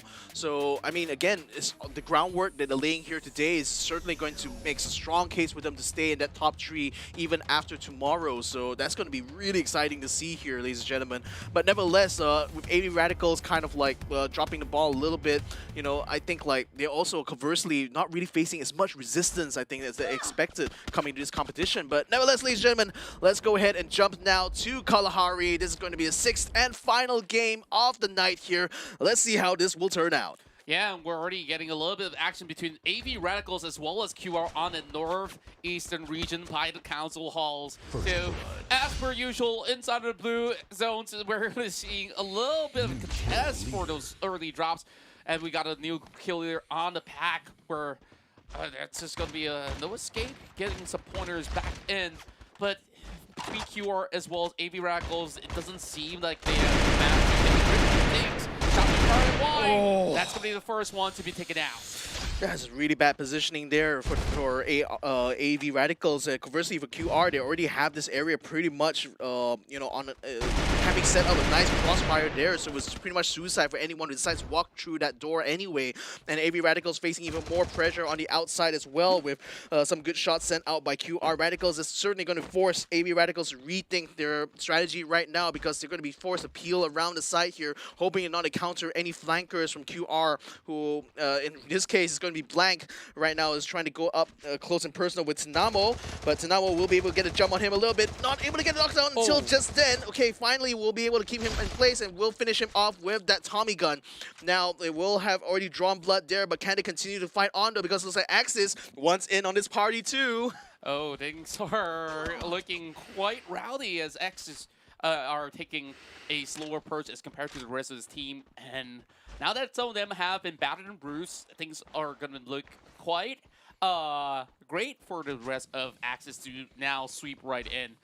But they don't really have too much of an intel of what's going on in the outskirts, because we last see AV Radicals to have one player flying in the back. That's now with a drop shot. Well, he just basically drops a flag instead, and it's just a lot of shots required that have been able to secure Axis their first point. Oh boy, and Axis continues to bring more hurt there onto onto QR. They're trying to send in even more backup now from the skies, but then Shanks in the meantime has to hold his own here, and unfortunately he will not be able to hold up for long, as he will be taken down by Exact. And that is now, actually Tactical Intex picks up the kill lead right about now, so it looks like their fight is working out well for them. But in the meantime, Axis now going to have to face off against AV, and they know that AV is a little bit weak. Unfortunately, not Armel, not that weak though, as Raph gets knocked down. Neptune now moves up in front, Time Turner and Glue Wall brought up here, tries to maneuver around, tries to find the AV Radical member. Oh, it just nails him as he tries to duck away. They managed to at least secure 1 point before bowing out, and Axis Esports regained their tempo of play up in the early game, securing 4 points here in Kalahari. And AV Radicals still has Team Lemon 1 coming right back into the scene, but it's really back into the crosshair of Flame. Oh, back to square one. Back to square one indeed here.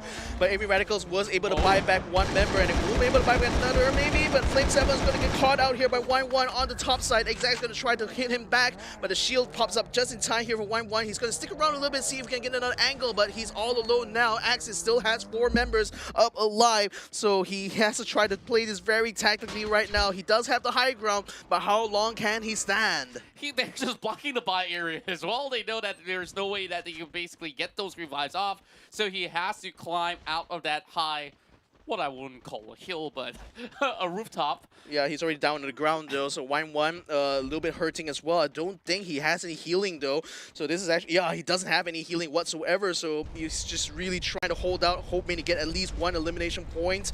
But Raph and Flame 7 are on the case, and they knock him down anyway. Flame 7 with a FAMAS rifle will finish him off, and that's AV Radicals, yep, completely wiped out in the blue zone yet again. It only leaves Twos alone here by the very corners of Shrine, but they should be able to get those revives done. 3 points is just about good enough for the rest of AV Radicals at the very least. And as for the case for RV, they start off with a little bit more of a momentum. They managed to get 2 pickups of their own, but now needing to deal with NC, they don't really have all these quarters to work with, just playing by the outskirts, it seems, for the side of RV. Well, NC, they got a lot of places that they basically hide out for now. Dino heard those footsteps running across him, though. So RV, they're planning to strike, but they are treading cautiously. Very cautiously indeed, trying to wrap around, but NC has 1 on top, 1 on bottom. Yazid's going to try to move in, but that's going to be his downfall, though, as he gets knocked down, the first one out of NC there. So now no escapes. We're going to try to capitalize on this as it collapses in on the rest of NC to pick up another one there in the form of Ace EZ. Dino tries to run in as well, but then unfortunately CNC is already in position. We'll be able to take him down alone with Nutface getting taken out by Jim Quest. That's NC bowing out very early on here. Oh, this is just going to add even more troubles there for NC. I just love the way that RV have been able to close in on that sector. You just saw them from the outskirts, and the next thing you know, they all congregated and just knew how to just seek out the rest of NC. So they definitely have to plan out for the next games happening for tomorrow. But Bloody Hits, though, they're joining right in. They got the grapple on their own. Morgana knows they're going to be hiding inside. But I don't think that he's going to be able to find those pickups just about yet. The Scythes in hand and a couple of walls being brought out. He will try to land a few deathblitz over the top side, and Sniper is now being brought to play. Spots one out. Diffusal soaking a little damage. Shah just hoping to land some of all these connections out of the Sniper rifle that he has on hand. Jimkes now on the front line against the rest of BH. Yeah, I mean, Blade Heads are trying to capitalize on this, but the thing is, No Escape are able to get themselves back up to speed very quickly, though, so they're still facing a full squad anyway in this battle here, and Blade Heads has to kind of brute force it because No Escape has the better positioning in this area, though the thing is that the safe zone has kind of cut that high ground a little bit, and that's putting RV in a little bit of a, RV No Escape in a bit of a tight spot, and Blade Heads are trying to see if they can go to flank around, but it looks like RV will be moving around the side here, phase in a very tight area here. Going to try to find one here, may be able to get a shot, not quite quick enough there to take down Fierce, who puts out a glue wall to try to stop them in their tracks. Cien's now trying to find an angle. He sees Fiersu, but only for just a brief moment. Tries to make some shots, doesn't do much damage though. Bloody Head's still able to hold their own. Yeah, and this is quite a struggle for the side of Bloody Heads. They know that it's really hard for them to fully commit, but they really want to zone out the rest of RV. They've been staying outside of the play area for quite some time, but they've been able to keep themselves very much healthy. And I don't know, both teams linger around for so long, and the zone's about to close in even further. I really wonder how far do they really have to travel, because it doesn't look like it will be quite a safe journey for them. And with Jimquest locked right in the top end of the Sia! very dicey, and Fiersu finds one. Yep, he finds one, and Sia now, Morgana moves in as well. The safe zone is closing in here. Fiersu tries to find Sia, and the time turner is brought out. He's going to be fighting hand-to-hand here, but then his teammate joins in just in time to get a knockdown, and Cien's and Jaws will be finishing off with the Mag 7. So there's already 1 down, 3 to go, and they're still fighting outside of the safe zone here, so it's going to be a rush against time here to try to finish off this fight, but it seems like Bloody Heads is actually won it out completely, though, having one last member to take out here, which is DimQuest, and one more member, which is Phrase, managed to run away just in the nick of time. And as for AV Radicals, they also do get the revives up, and they're going to be close by. They're going to be the ones that gatekeep both RV as well as Bloody Heads, and RV, the ones to walk away with the most amount of points accumulated from that scuffle, were battered, bruised, left with only 2 members alive. AV, however, only has streamulations, but they could basically find more from here on. So, ample of time, and Two's, Jesus, gonna be able to get some of all these elevated shots if he will be able to climb further up ahead. Bloody Heads, as well as RV, they're just not leaving each other out of sight. Yep, and see, try to use that zip line. Oh, Sia gets caught out there by Ramel. That's going to be a quick kill there. So even though he was able to bring himself back, but it looks like No Escape RV is still back to 1 single member Phrase. Morgana now a little bit low on the outside there. I think might be spotted by by Expands on the other side there. But AV has a good setup here to try to gatekeep Reface and spot him. Oh, 1 shot there with the AWM. Another shot will kill him out. What was Phase doing there? He looks like he was stuck trying to get into the door, and that little moment of loss of concentration has just costed him his life. Yeah, and this is what I was basically talking about. Both of these teams just lingering outside for far too long, trying to get those points from the kills, but there's troubles lying ahead, and now it's just Farong gatekeeping the rest of AV Radicals, and this is a side of AV Radicals that have been weakened out earlier before. And it doesn't seem like there is many room for them to wiggle with across the refinery. But Axis, they booked themselves a slot over onto the region, along with, somehow, Bloody Heads have already gotten in. Yeah, they've gotten in as well. ITX is going to be moving in as well. And Morgana may be able to get Kingston somewhat. Expands, though, has already taken position by the command post and are trying to take on AKO at a distance. And AV Radicals now facing pressure from Farang. Again, just like the last Kalahari map, Farang took control of the refinery early on, and now they're going to be seeking to try to get some kills on teams. And now they just found AV Radicals somehow landing in front of their laps here. But can they capitalize on this, though? Tanamo has a grapple gun, so he's able to peel peel out very, very quickly. Farang doesn't seem to be too interested, actually, to continue that fight. As they peel back to the refinery to just pick up any last-minute loots they need before they get to the safe zone, because fortunately for them, the safe zone this time, the next circle, lands quite close to refinery. Exactly that, and I guess like for Farang, they just don't really want to spend too long on the outskirts. They know that there's not going to be any more teams that will be cutting by from the outskirts instead. So just needing to reposition themselves, and they should be good to go. As for tactical intakes, they've managed to secure those 4-pointers early on. Against some of these fights that they had over the sound side. Now they're basically taking this one against Expand from the long range, though a couple of tags have already been connecting. While Expand is currently keeping themselves busy with another team challenging them. Meanwhile, AV Radicals, they do have a couple of tags coming on from the side of Revenge, and also bloody hits. And Yell, oh, he managed to dodge that one. Yeah, that was just close. I mean, it literally exploded in front of him, though, and it could easily resulted in a knockdown because a grenade launcher does deal a lot of damage. Hyper does unfortunately take himself out with a grenade launcher, though. That's a bit unfortunate because right now Geek Fam is putting a lot of pressure onto them, and it looks like they took out Kazu, who got caught out on the garage door. Shanks trying to return fire with that Dragunov, not finding the mark at the moment, while AV Radicals, Tanamo is already getting some kills done onto ITX, as Lunel is going to be caught in the middle there on the outside of the circle. Too Fast now trying to wrap around. He realizes that more teams are wrapping in around the command post. We see Geek Fam, Bloody Hounds now closing in there. Where's that next circle land? It lands northwards right now, command post. So Expand now needs to try to make the most of this battle at this point. And then this command post is just going to be a little bit of a rowdy run as the circle will be on the outskirts instead. Expand really has to leave, but QR, they're in the way. Geek Fam's going to be able to tag them out in this quarter coming in from Snemo 1. And AV Radical have been able to basically not only revive their own teammates, but revive their hopes here back in the competition. Okay, at least AV Radicals are doing some good work right now because they're part of the 8 teams now crowding around this 5th circle here. Hazik now trying to find a way through it. Unfortunately, he has to use a bit of glue walls because there's not much cover between here and there, and Extra is using this to his advantage right now, sending some shots down, but no! Headshot there, forcing him to his knees.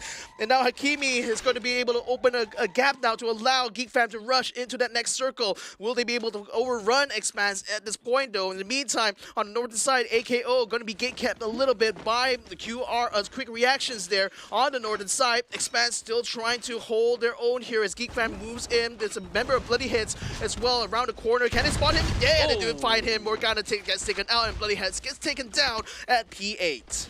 And for Bloody Hits, many a times they couldn't basically make it to the very final few moments, and they just lost way too much more in the early game. Expand now trying to basically take cover inside of the shack, and they're just getting all these points sent their way. 6 points in for the side of Expand. And they're just basically holding out. They don't really have to force themselves on the outskirts. They know there's a lot of snipers out there, and Geek Fam, they're still lurking around. They're trying to flush them out with a grenade launcher. Space could be able to find a few more members from the side of AV Radicals. Farhan is finding an opening against AV Radicals. They took them out. 7th place for AV Radicals. They're not able to hold out long enough. In the meantime, Geek Fam still attempting to find an angle to work with here, but Expand has them surrounded completely. Now they'll be scanning around to see if they can find even more targets here. Hazik and Yastas trying to find a way through, but the glue wall is keeping them at the window right now. He does take down Cobra, but X-Roy moves in and tries to meet them with the shotgun. Hazik unfortunately gets cut down, and Geek Fam gets eliminated. Such a tight area of play, and I thought that Geek Fam will be able to land that shot against Too Fast, but then again, there's too much more coming in from Expand. Somehow everybody receives damage, but nobody has faltered from the side of Expand. Great angles coming in from the shots of Axel, but he's not going to be able to land that blow onto quick reaction. Does spot out that UAV over on the top side, but it doesn't really matter. He gets that one shot out.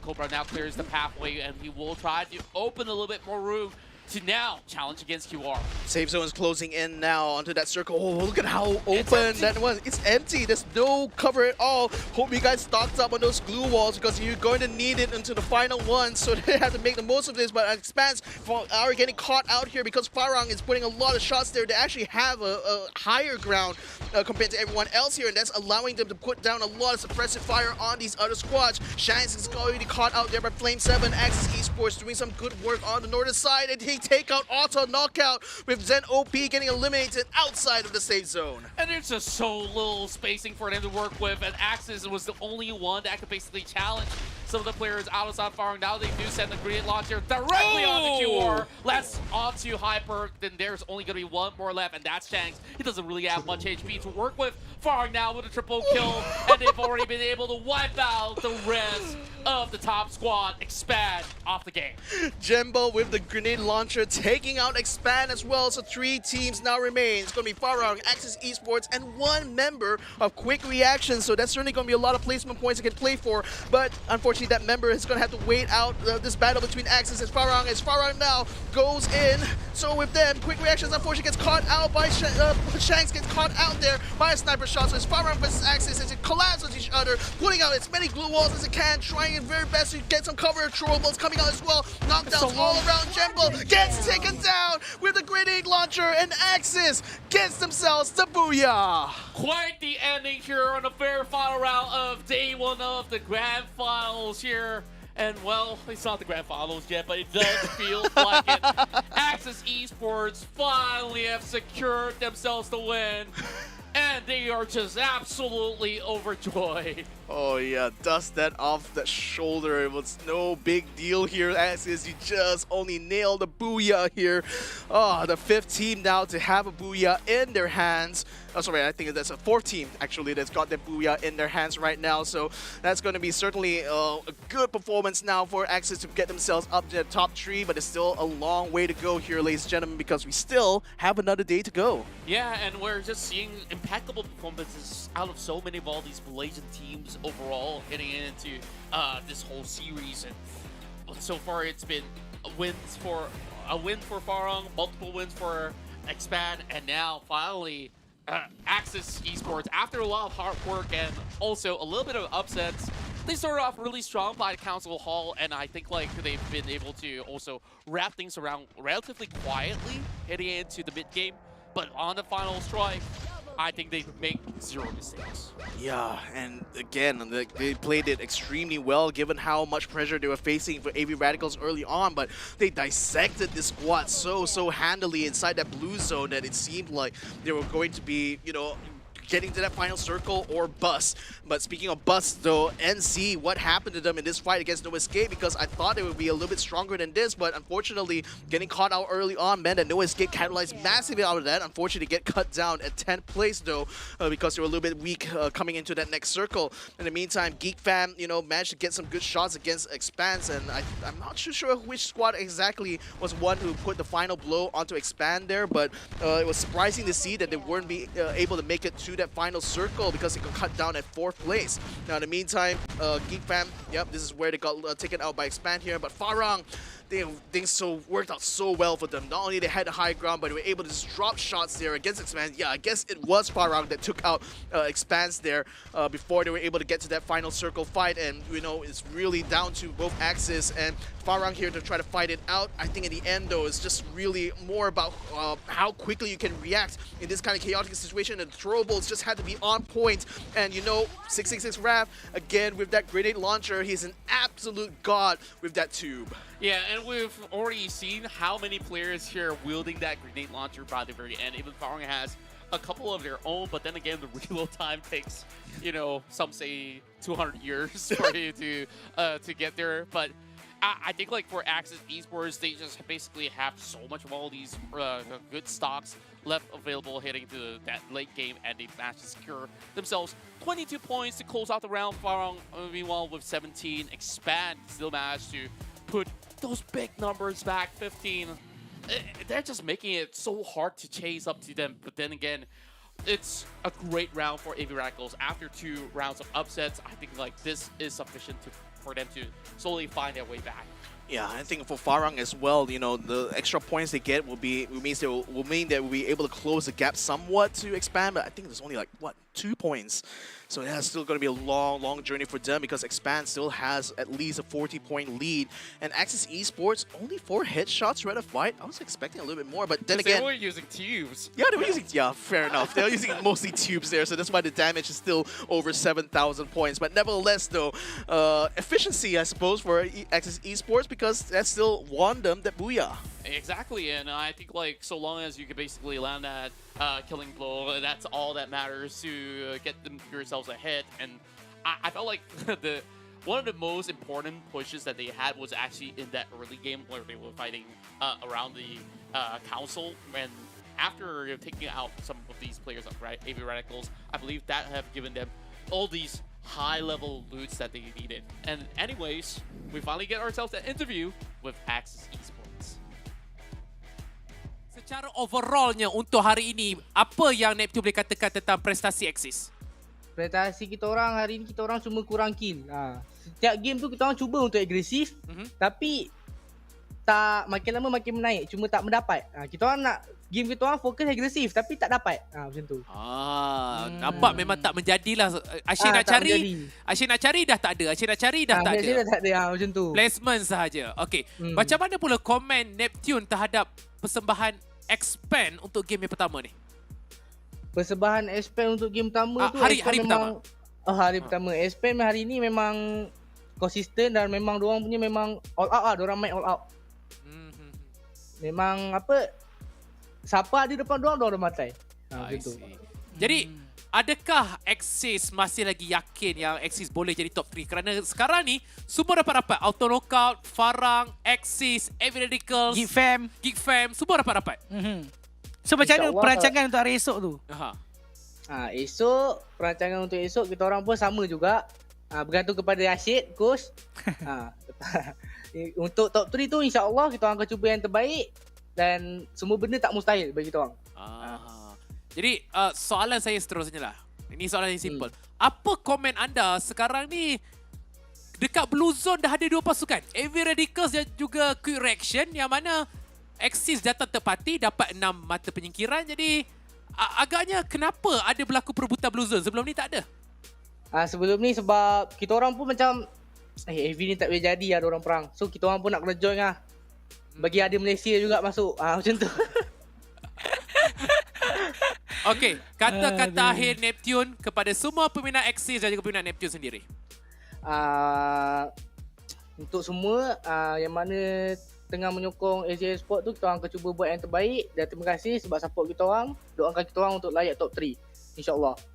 InsyaAllah. Jadi semoga tidur dengan aman malam ni dan semoga berjaya untuk esok hari. Thank you Iguto Ajat. Alright. I love it. What a fun lad to have around. You know, like, just to translate a little bit of what's going on. So, Ikuto was asking, oh, what's with everybody fighting in the blue zone out of a sudden? It's like, oh, AV Radicals, I mean, like, they ain't doing all too hot, isn't it? Like, we need somebody else to challenge whoever else is in that blue zone. So we're going to be the ones to step up.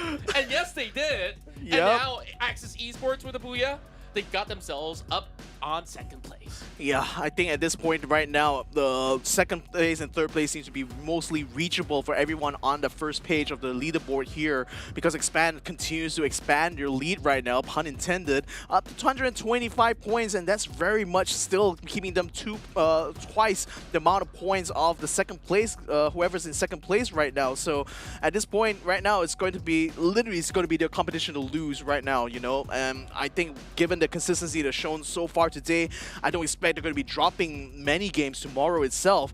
But quite frankly, Quick Reactions still needs that booyah, you know, to get themselves back in the game, though. And they came so close, especially in this round itself. You know, having won that fight against AV Radicals, you know, you thought that kind of would give them that confidence to push even further, but somehow get themselves cut down before they were able to get to the final circle. But I digress, though. That's going to be a story for another day, which is going to be tomorrow, because we're going to be playing the rest of the maps there. We're going to be starting off with Purgatory and Alpine in the first 2 matches, and then we'll be going back to Bermuda and Kalahari for the last time in this regional finals, and then back to Purgatory and Alpine to close out the day. Yeah, we're just going to be seeing a lot of all these huge maps for them to be able to get back into the action. And I think, like, if we reflect back into yesterday's performance, heading into groups, like, we've seen a lot of all these great work being achieved, and Expand, even on those group stages, they did get themselves so many booyahs.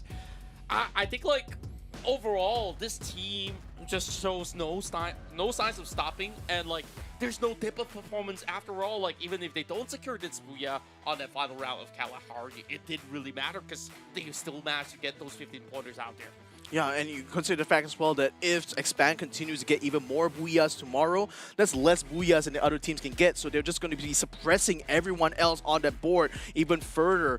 But nevertheless, though, this is going to be an exciting one to watch. Make sure you guys tune in as well tomorrow to see the conclusion of this regional finals, which, by the way, would have not been possible without our sponsors here. So shout out to Snapdragon Elite Gaming for when winning matters, because they are giving so much opportunities here for these teams to win, win, and win. And finally as well to Monster Energy, because they've been unleashing the beast together with us on this journey so far. Check them out at monsterenergy.com/gaming. And finally, when you're looking for an opportunity to reload for your favorite mobile games, do it on Kachi Shop, because they do great deals and great discounts on their website, www.kachishop.com/my. Tomorrow, we'll find out who will be the ones to book their tickets to Jakarta, where the Snapdragon Pro Series Free Fire Grand Finals will be happening. And if you guys want to tag along the journey, you could basically fly into Jakarta on the 4th to 5th of February, meet some friends out there, hang out, and have a blast.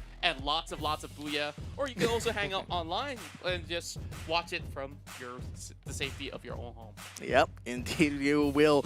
But that is going to be the end of the day here today. Thank you all so much, especially for you guys who've been joining us on this journey since day one. We thank you so much for your support here at the Snapdragon Pro Series. But all good things must come to an end. But we will be back again tomorrow, so make sure you guys tune in for that. But until then, my name is Victor Cax. His name is Contra.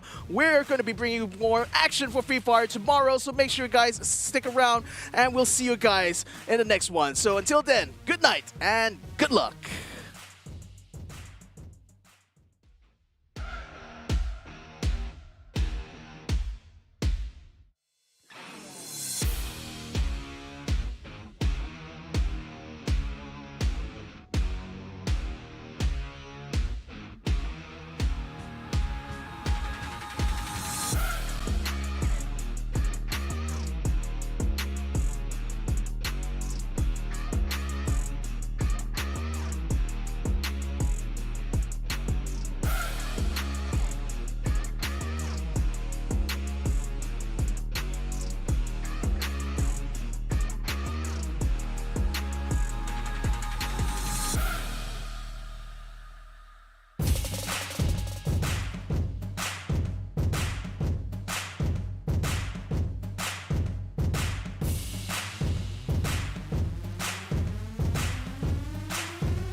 The Snapdragon Pro Series is brought to you by Snapdragon Elite Gaming, Monster Energy, and Kachi Shop.